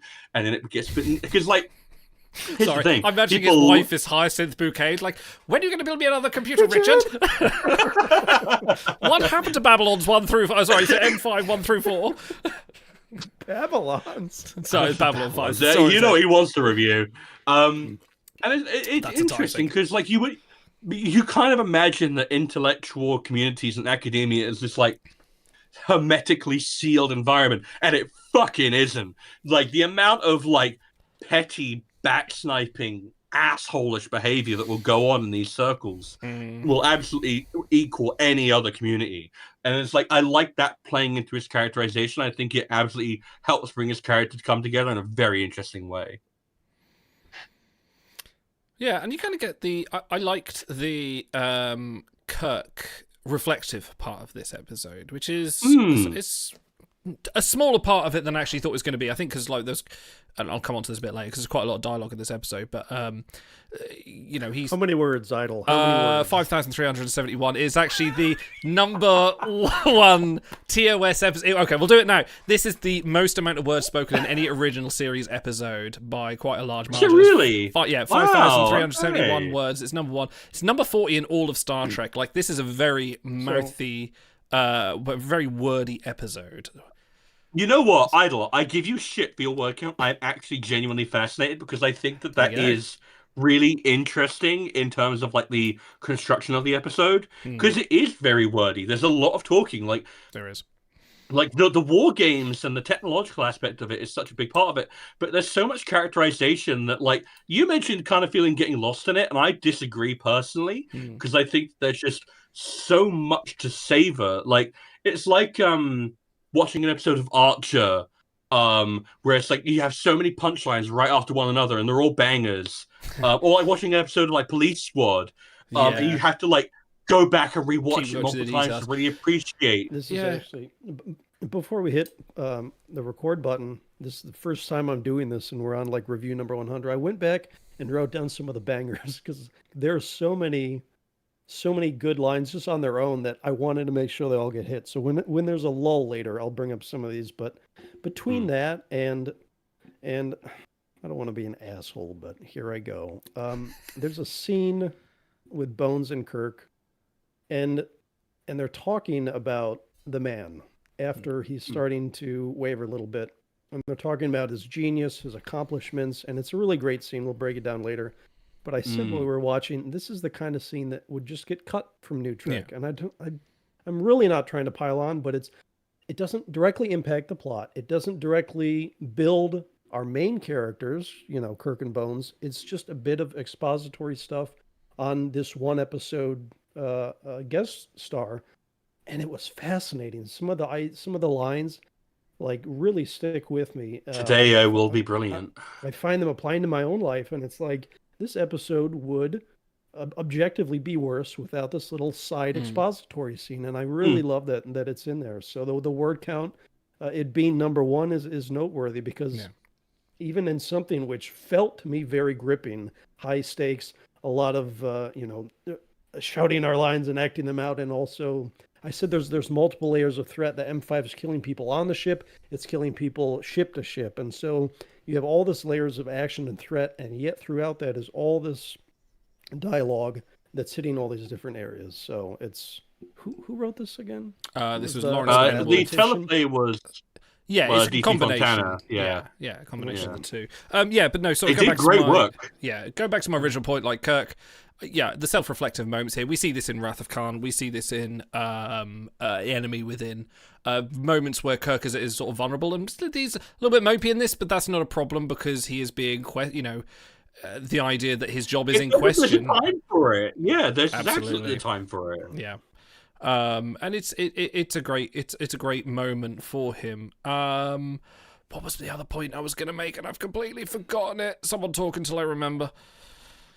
Like kind of dovetailing with Kirk being reflective. Like I really do want to touch on the Spock and McCoy stuff because like it's so funny that like McCoy, he does exist to have medical moments. Yeah, not racist at all. Not even a little bit. I don't think the word Vulcan even comes into the script. Yeah. It's just like McCoy is a lot of the times he is a nice little bauble to be added to the script. He's there to provide color commentary and a foil for Kirk. And here he's just like this wonderful counterweight. He's a personable, like this is I think the ideal McCoy balance of just like being that really human voice. Like if you want to talk about like the id, superego, and ego dynamic of these three, this is such a good epitomization of it. And I love the reminder that they are friends because I think that was something that, especially the Kelvin movies, didn't really balance as well. Was remembering that these people like each other, respect each other, on some level, love each other, and ultimately wants what's best, not just for the crew and for the human race and for the Vulcan race, but for each other as well. Like they will absolutely have each other to the hilt. And I just really love like that Finagle's Folly scene is beautiful for so many reasons. Like it calls back to the cage, it's called forward through into the Wrath of Khan. Exactly. Like it's such a beautiful part of like that Trek tradition, and it feels perfectly. It fits in here. And I really do appreciate your rare, gentle Spock. I have no desire to serve under machines. And like Nimoy plays that scene with such tenderness. Ship runs on loyalty to one man. To one man. That was Spock was saying a lot there, wasn't he? I mean, if ever there's a time to say it, like it's so good. It's interesting that Spock, because at the first you thought, oh, maybe Spock's going to side with M5, there's going to be some angle there, but he does have that and I would be really intrigued to sort of go back and look over other DC Fontana episodes, especially ones that she's adapted the teleplay to add McCoy and Spock scenes in, because she's it's bang on. It's so good. Like, it's really understanding the character from the ground up. So I know DC Fontana has done a lot, but it'll be interesting to see, like, if she's had to come in and do a rewrite or a teleplay and go like, this suddenly has a very good McCoy scene in it. Okay, there we go. We know who's responsible for that. So I do my own little review on the side because it motivates me to exercise when I get to watch Star Trek. Yeah. So today I reviewed Alter Ego. It's the "Are you guys friends?" Tuvok says no. Kim says yes. Like that meme. Yeah. And at the beginning of the episode, Tuvok is kind of a smart aleck dick in the way that Vulcans are. And I watched real carefully. I wanted to see, all right, does he keep doing this? Does he misstep? And he doesn't. Kim is emotional, berating him the alien of the week is putting the whole ship in peril because of Tuvok, and the guy is a fucking rock the whole way through. And I'm like, this is why I love Tim Russ. This is why I love Tuvok. If I had to pick a hero of the episode, it would be Spock, because he is so objective in this. He sees the potential in M5. He doesn't dismiss Daystrom. He's not aggressive toward him like both Bones and Kirk are, to the point of yelling in his face. But when it comes down to it, he still understands the human element. He prioritizes it in just the way that the audience wants, in a very sweet, stoic Vulcan manner.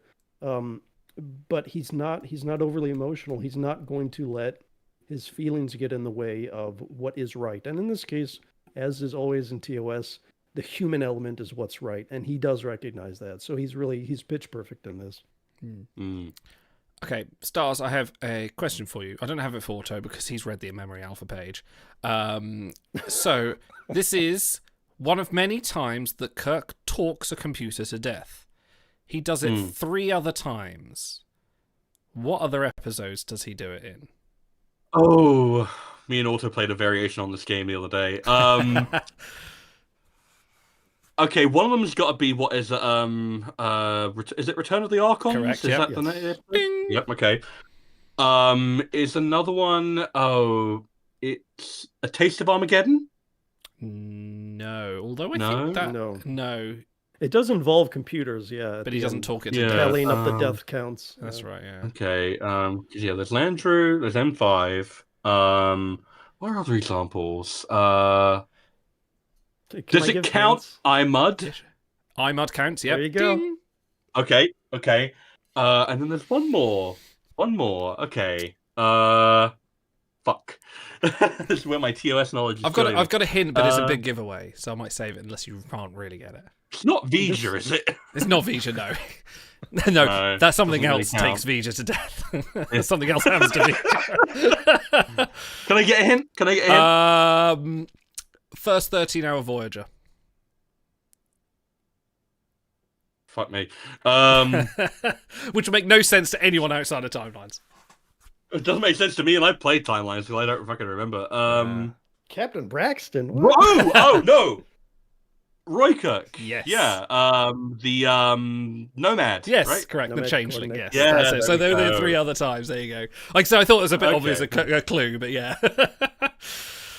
Apparently not. Apparently not. There we go. Timelines is long behind as well. Overtire gives a great quote that kind of dovetails with the Spot point. To quote Spot from A Taste of Armageddon, I do not approve, I understand. Oh, that's good. That's in my parenting lexicon, that one is. Okay, how about we move on to... Bread. Gentlemen, what is your bread, the moment in the episode that stands out to you as being a significant memory that you will take away from this episode? There's a whole loaf in here, man. There's a lot. There's a lot. Can I pick 2? You could pick 1 and then 1 later. So pick 1 for now. Okay. You can have 1 and then 1 as a treat if you've been good. My hopefully first slice of bread. Okay. Will be Shatner's delivery on. That's one of your more effective prescriptions. Like in that Finagel's Folly scene, man, I fucking love it. It's so charming. My second would be Daystrom saying, "We are killing." Like Marshall's delivery on that line is just, it's so like throaty and bassy, and just like you can feel the wafer thin edge that he's balancing on there, trying to keep his composure in front of these strangers while he talks to a mirror of himself. Like, I'd be fascinated to know if there's like a story that goes into what this looks like from Daystrom's perspective. Like, I just from his emotional like kind of reality, I would be fascinated. But yeah, like I'd be fascinated. Does this have novelization? I'd be kind of curious to know. I'm gonna have a look. But Otto, what is your bread while I'm searching memory beta? I'll get to my bread in a second. I meant to put this at the top of the episode, so I apologize. There's a YouTuber, Rowan J. Coleman, and he does a video called William Shatner as Captain Kirk, an acting masterclass. One of the scenes he breaks down is from this episode. I've got a red alert. back here, and he taps the back of his neck. Yeah. And his physical acting and his cadence and his delivery are all in harmony there. They're really great, so I recommend checking that out. Rowan J. Coleman. My bread is just William Marshall in general. How often do you see a 6.5-foot black man with the deep, rich bass voice on Star Trek? Well, at least in the original series. So yeah, he's magnetic. He's got great gravitas, and I appreciate that his compassion. That's what he tries to work into the machine, because he wants that to be the hallmark of. He's not replacing men for profit. He's doing it to keep them home and safe, so like you said, they don't die on some alien world. So he's just a wonderful character. But I just remember his presence and his delivery. Bread. My bread is going to be that scene where McCoy and Kirk's gone off. He's having a bit of a sulk and sort of working things out in his head about what this means. And McCoy follows him, and they walk down the corridor.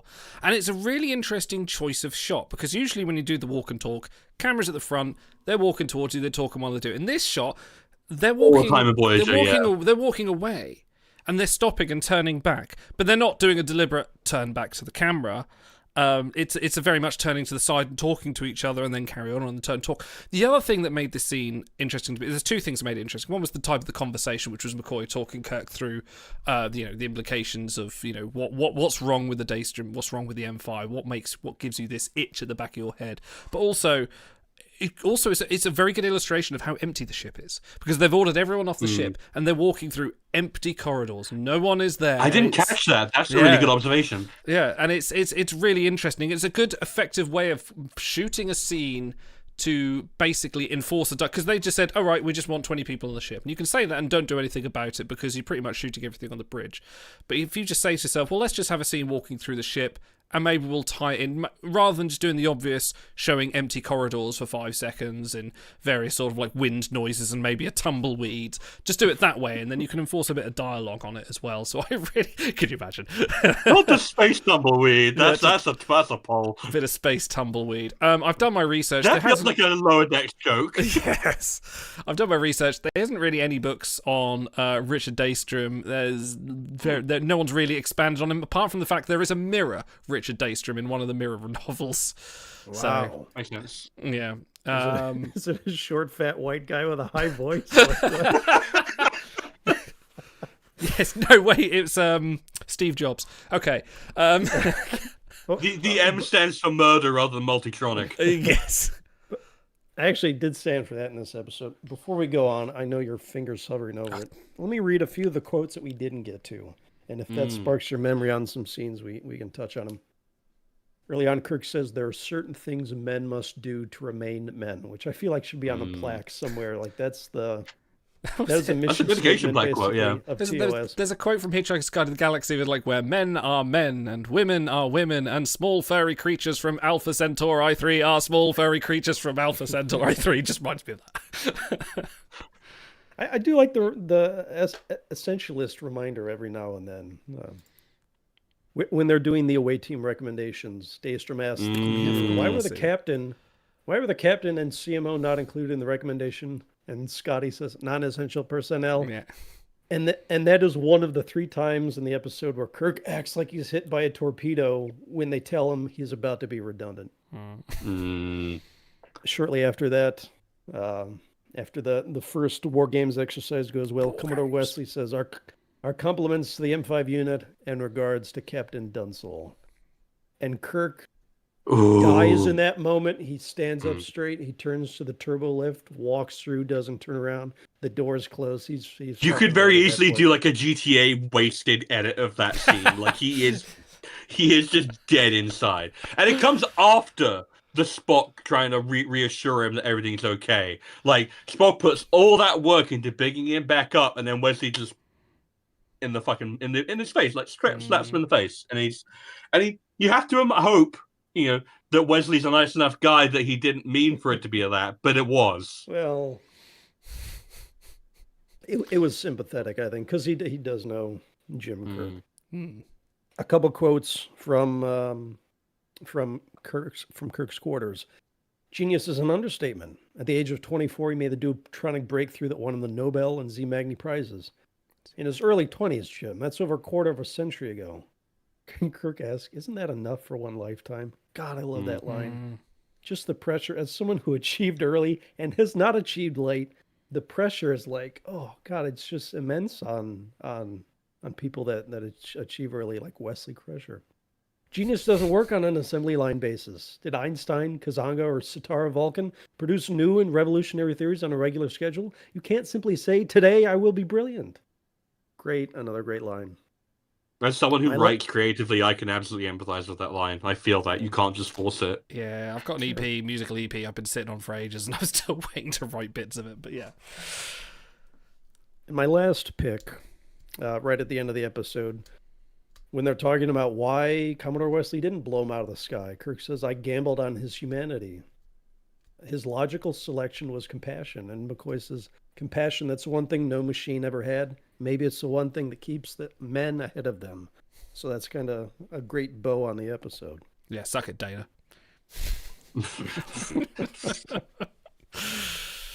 All right. Thinking like sniping at Data. 8.5. There's Idol's 8.5. Well, let's find out. How about we do... The best advice I can give you is to just be yourself. You're the worst thing that ever happened to Zek. You're the worst thing that ever happened to me. Actually, that's the second best piece of advice. In fact, you're the worst thing that ever happened to the entire Ferengi Alliance. No. Just stop saying that. One day I'm going to put an extra thing in there just to snipe it out, just to see what happens. Okay, best and worst ratings, gentlemen. I'm going to start. I'm going to say my favourite moment was when Kirk and Co enter the engineering room for the first time to go and shut off M5. And, you know, he says to Scotty in this random ensign red shirt, go to shut it off. And they go over there and poof, laser beam comes out. Ensign is just deaded, just killed. Just straight off. Nothing left. Nothing left. Just not even ash, just completely unalived. And Kirk's reaction is a new style of something I haven't seen from Shatner before. It's a very kind of desperate, he grabs Daystrom and he's very sort of forceful and panicked. Like, he's seen men die before. He sent men to their deaths. He's transported men into the depths of space without realizing it. He never acted like this. This is definitely a high point for me. And then he does a really cool slide across the floor when he hits that force field, which is kind of awesome. So yeah, that's my... Because it was, the camera was right in front of him, so you could tell, there was no cuts, you could tell it was not a stunt. Yeah, and he just straight over. If it was a cut, it was a very good cut. My worst moment, I don't know. You say about Daystrom's breakdown at the end. I kind of like that. I like those sort of breaks in there. Actually, oh, here we go. This is where the mental breakdown happens because it's been his life's work. But I mean, I suppose I'll come back to my worst. Isn't it? It is a hard one to pick a worst one. I always feel like I'd be just needlessly picky if I was to pick a worst moment on this, and it's just me being to find a worst moment just to find one. But you guys go. Otto, you go with the best worst while I'm having a think. I do have two worst, so actually I could wait. But my best, I said it was going to be the away team recommendation, but I've changed my mind. It's them in his quarters where they're talking about the assembly line basis of genius. Those lines resonate with me personally. Isn't that enough for one lifetime? Like, just the incredible outward pressure of everybody, including probably his family and his friends. You know, he probably meets up at some steakhouse with his college buddies, and they probably give him grief that it's been 25 years since he's done anything, and it's just got to destroy him. So I do like that scene. I like that it's just a little expository nothing about a guy who we'll never see again in Star Trek. And it's pitch perfect. His friends, you know, Nooney and Soong. Yes. Surprised they haven't done it yet. Is right before they drag him off. They've attacked and destroyed a Federation vessel. Kirk says the M5 must be destroyed, and he snaps. Destroyed, Kirk? No! We're invincible! Look what we've done! And then he gives, to me, the worst line of the episode. Your mighty starships, 4 toys to be crushed as we choose. What? Yeah. The whole point was the reason why he poured himself into the engrams was because he understood compassion that no other machine could. At the end of the day, no matter what happens, the human compassion must be the critical prime element driving AI forward. And I didn't want... Because at this point, he is kind of our hero. I mean, he's not our hero of the episode. He's kind of my hero of the episode. You destroyed this man. He didn't destroy himself. Your dialogue destroyed him. Toys to be crushed? No, he understands the human spirit, the human element, and you took that away from him right at the end. And I hated that. So that's my worst. Stars? There's a lot to choose from on best. I think I might have to just go with like the Captain Dunsel line and all that scene before and after it. Because it's so elegantly played by everyone involved. Just like Spock's soft kindness, Daystrom's ego. Understandable. It's quite an achievement. The way Shatner plays it, the way he doesn't fucking say a word. He just goes upright like he's been snapped on the fucking chin. He just turns around, walks away. Uhura looks at him, Scotty looks at him, everyone gets it. And just McCoy's asking, what's a Dunsel? I don't get it. What are you talking about? And Spock just has to... And it's Spock being awkward. Mm-hmm. You don't see that often in TOS. That's how deep his bond is with Kirk. He's like, Doctor, it refers to a useless part of a ship. Just perfectly pitched, just wonderful. Like, it's a little bit over...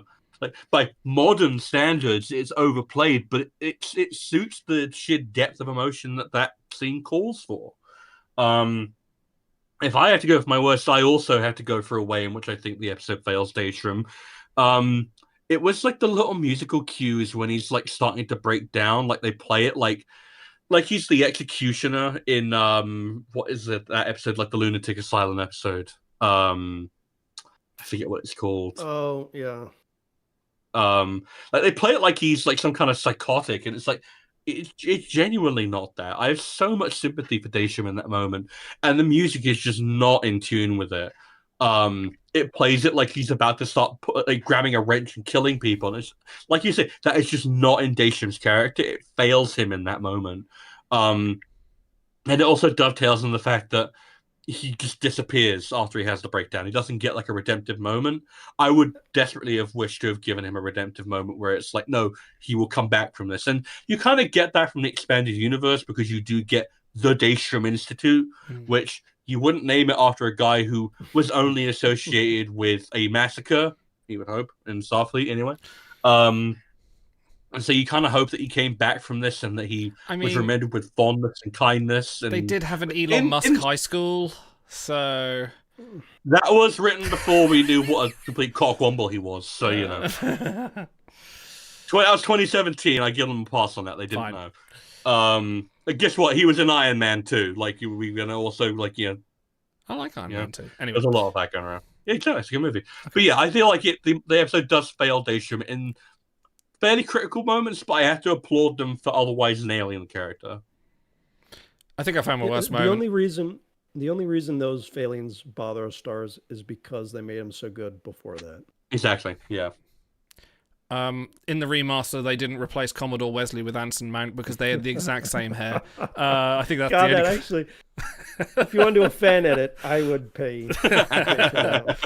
But no, I think I probably agree with your quibbles on this one. How about this one's especially for you, Stars?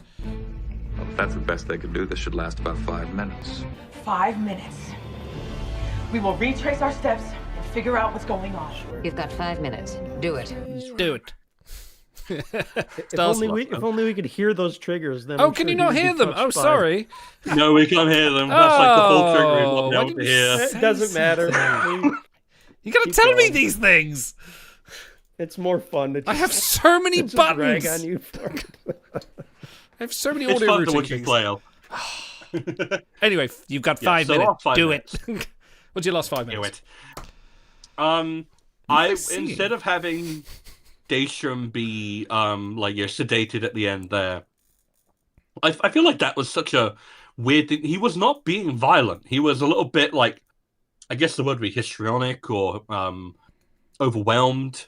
He was not being violent. I don't think he kind of hysterical would be the word of the 60s. If he was a woman, that's absolutely the word they would have used. Yeah, and then they'd slap him twice. Exactly. I would have him be cognizant, just kind of like sitting on the bio bed, kind of hunched over, and he would be apologetic about the lives lost. And I feel like Kirk would find it within him to be sympathetic, and sort of say, M6 maybe, we don't all peak as high as you, Doctor. Some men go their entire lives without achieving as much as you have achieved. Don't let this be the end of a brilliant career. Like, I would want a redemptive moment for that character. I would want a way out for him that justifies the rest of the episode's faith in him, in its positioning of this character. I don't know. I have a thing for the archetype of the genius who is misunderstood and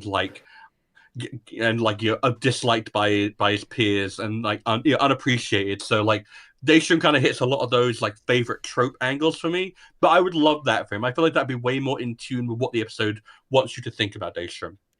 That's my last 5 minutes. Awesome. Auto, would you like to come up with the hypothetical last 5 minutes, or shall we move on? I sure would. Awesome. The machine is out of control. They can't reason with it from the bridge. But Scotty says, I could go down there and unhook it at the source. But they say, wait, all the power that they've been shutting off on those lower decks, there's no atmosphere. You'd have to traverse 10 decks to get down there. No one would make it. And while they're arguing about whether or not someone's going to be sent down there, they notice, where did Daystrom go? Spock gets on his little instruments. He's in the turbo lift. He's going down to deck whatever, and they cut to him, and he's gasping for air, and he crawls over, and he managed to unplug the machine, and he doesn't die, because I don't want to see him die.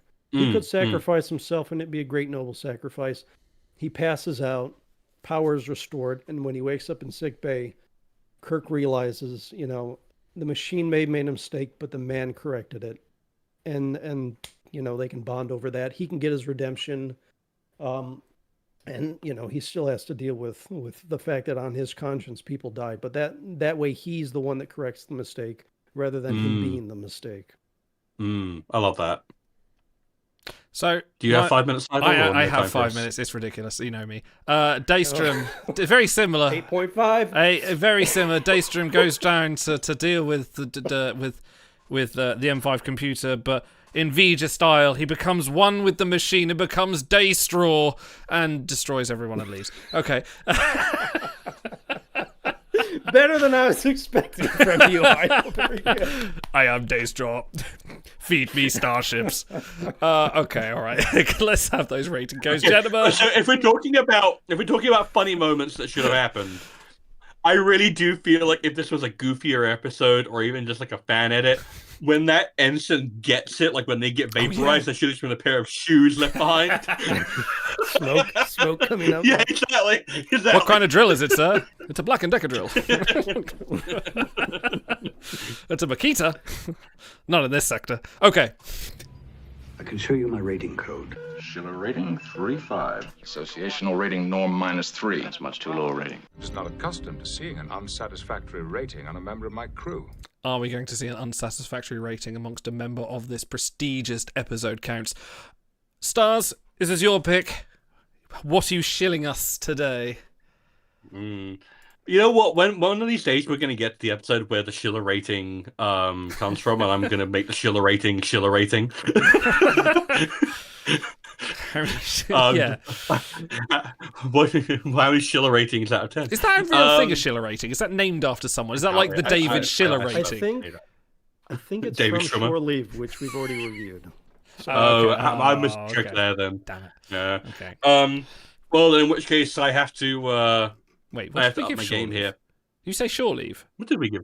I think it was Shore Leave, right? Oh, pliable paper mache jousting dummies. Okay, never mind. Carry on. That's a pretty good one. Replace it. Gentlemen, how many Dunsels, Z-Magnes prizes, and Finagle's Follies, out of 10 would you like to give this episode?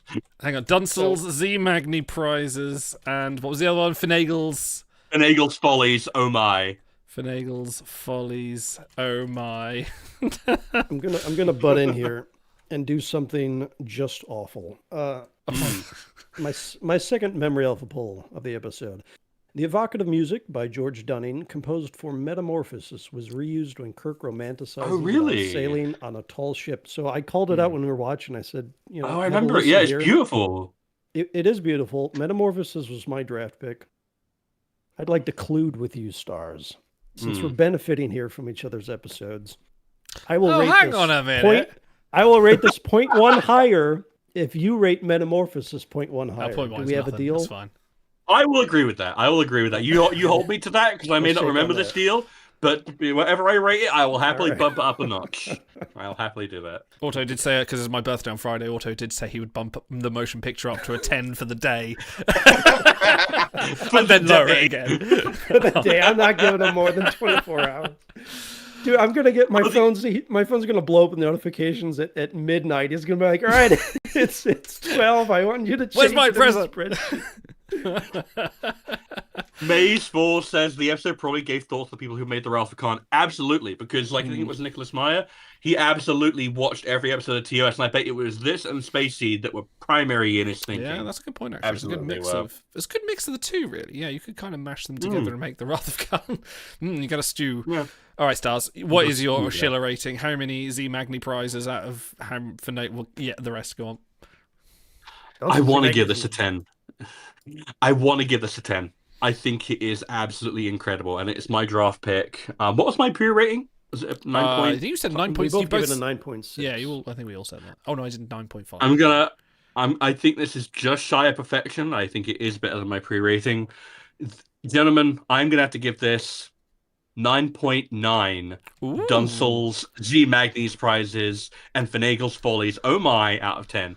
I think this is so shy of perfection. I think that this is as close as TOS ever gets to me to being absolutely perfect. If every episode of TOS was like this, it would be my favorite series of Star Trek. It is incredible. It only really fumbles on the last bits of the Daystrom bits. If the Daystrom bits were written like we've kind of suggested with the last 5 minutes, this would be a 10 easy, probably even higher. I think this is a triumph. Incredible. Beautiful. I love it. Interesting. 0.1 for a technicality. You're like that judge at the dance competition. Everyone boos. It's like feeling the difference between warp 5 and warp 5.1 on the exactly, the deck plates. Exactly. You just know. So you're feeling it. Okay. Also, I'm giving this 9.7 Dunsel's, Z Magni's, and Finnagle Follies. Oh my, bumped up to 9.8 because of our agreement. Oh yes. Maybe a hot take. I don't think TOS has any 10 out of 10s, and they have a lot of 9 point somethings. But I just nothing really ever hit me as perfect. There's a few that I really like on an emotional level love, but they're obviously have other failings. Not only did they let Daystrom down in just a sad way at the end. Also, and then after they dismiss him, take him off to the loony ward, Kirk yet again, as we said, just yaps a computer to death, which is just a lame finish for this. And I know why they do it, because he's the hero. I felt like the lowest part of the episode, not necessarily pacing wise, but just my investment was when he started talking to the computer. I'm like, all right, we've seen this before. He'll probably do it again after this, and it just didn't do anything for me. So if Daystrom was the one to correct his error, I think that would kind of satisfy both birds with one stone. So 9.7 bumped up to 9.8. All sorts of Z Magni's all over the place. Really great episode. You'll be very surprised. No, I'm not going to give this an 8.5. Fuck you guys. I think I said a 9.5. I think I'm going to stick to a 9.5. I'm trying to quantify what stops it being a 10 for me. Because although you say like you don't think any TOS episode is a 10, I feel like you can't. Just personally. Yeah. No, I feel like in my mind when I'm rating these, like I don't compare TOS to TNG or TNG to like Discovery or something. I feel like you can't. The ratings we have are not comparable between each series, even though we are rating it like that. it sort of exists in a different mind. But I'm going to go for a 9.5. You are right at the end. That reminded me. I think I was higher before you said about the conclusion of Kirk just talking the computer to death very quickly as well. And it's very just like, so you killed someone? Yes. You know what's the punishment? Killing. Death. You're going to go kill yourself? Okay. That was kind of it, really. Also, sorry to butt in, if you're going to do that trope, do it to an emotionless computer that doesn't have the essence of Daystrom of the Doctor inside him. Do it to some cold, hard logic thing that you want to destroy. You had 5,371 words. You could have taken maybe Chekhov biting his knuckles out for this. 600 minutes. Yeah, get out of here, Anthony Rapp. So yeah, 9.5 Dunsels, Z Magni prizes and Finagle Follies. Oh my. Cheater. I know. Well, I saw you glancing at the privileges. Privileges of running the spreadsheet. Which, unsurprisingly, is take this to a massive average of 9.7, which that's up there. Let's have a look and see where it goes. It's the same as we rated Terrarium, although we were a bit rushed on the season 3 ratings. Same, it's not as good as the Magnificent Ferengi. We thought that was a better episode. Night was. Can't believe they got 3 10s. It's fun, but it's not. Come on. No, it's not 9.8. But yeah. Latent Image 9.6. The Perfect Mate, which we recently did, 9.6 as well. Charades 9.5. So yeah, it's upper echelons. It is now our good company. Number 6 best episode. Yeah, I just realized we're basically Star Trek Timelines releasing top Voyagers and knocking all the other ones down a notch. Later losers category and everything. But yeah, no, thanks everyone. Do you know what I haven't done enough of? I haven't pressed this button. So young. And that was the button that does nothing. I can't hear. Oh, of course you fucking can't. Sorry, hang on, let's try that again. Try this one. No. There we go. The random button. I need to Idols. I need to press this. Idols 1 through 4, not entirely successful. Oh, Christ. You son of a bitch. Got rid of the trigger. Oh, that's right. I forgot I had voice triggers. I should turn that back on sometime. Maybe we'll do that for our next award God. Show. Do that for an episode we don't care about. Do it for a Frank pick. Yeah, we'll do that for that. Yeah. I'll tune it into the action tab on the screen. Okay, we'll probably be back next week. Keep an eye on the schedules and stuff. Nothing this weekend because I'm partying because it's my birthday. It's my party and I can call it too. How old are you turning? I'm going 27. Thanks for noticing. No, I should be reaching the ripe age. Moisturizes. Ripe old age of 41, as my children like to remind me. And the saying that there aren't enough candles to go on my cake because Mum hasn't made it big enough. Thanks, children. Anyway, we'll see you next time. Keep an eye on the YouTube channel and the Discord for an event update to see when our next stream is. But in the meantime, live long and prosper. And I'm going to press the right button this time. Ta-ra! It's all set. What's all set? I got Hooker lined up with a dude who's going to give him the deal of a lifetime in a new Porsche. A Porsche? Mm-hmm. Well, maybe you should wait. You might get a better deal through the state. Yeah? Yeah, we just did some story on a guy who's selling stolen Porsches off a lot on Main. Real sleazy character. What's his name? Delvin, Kelvin, Melvin?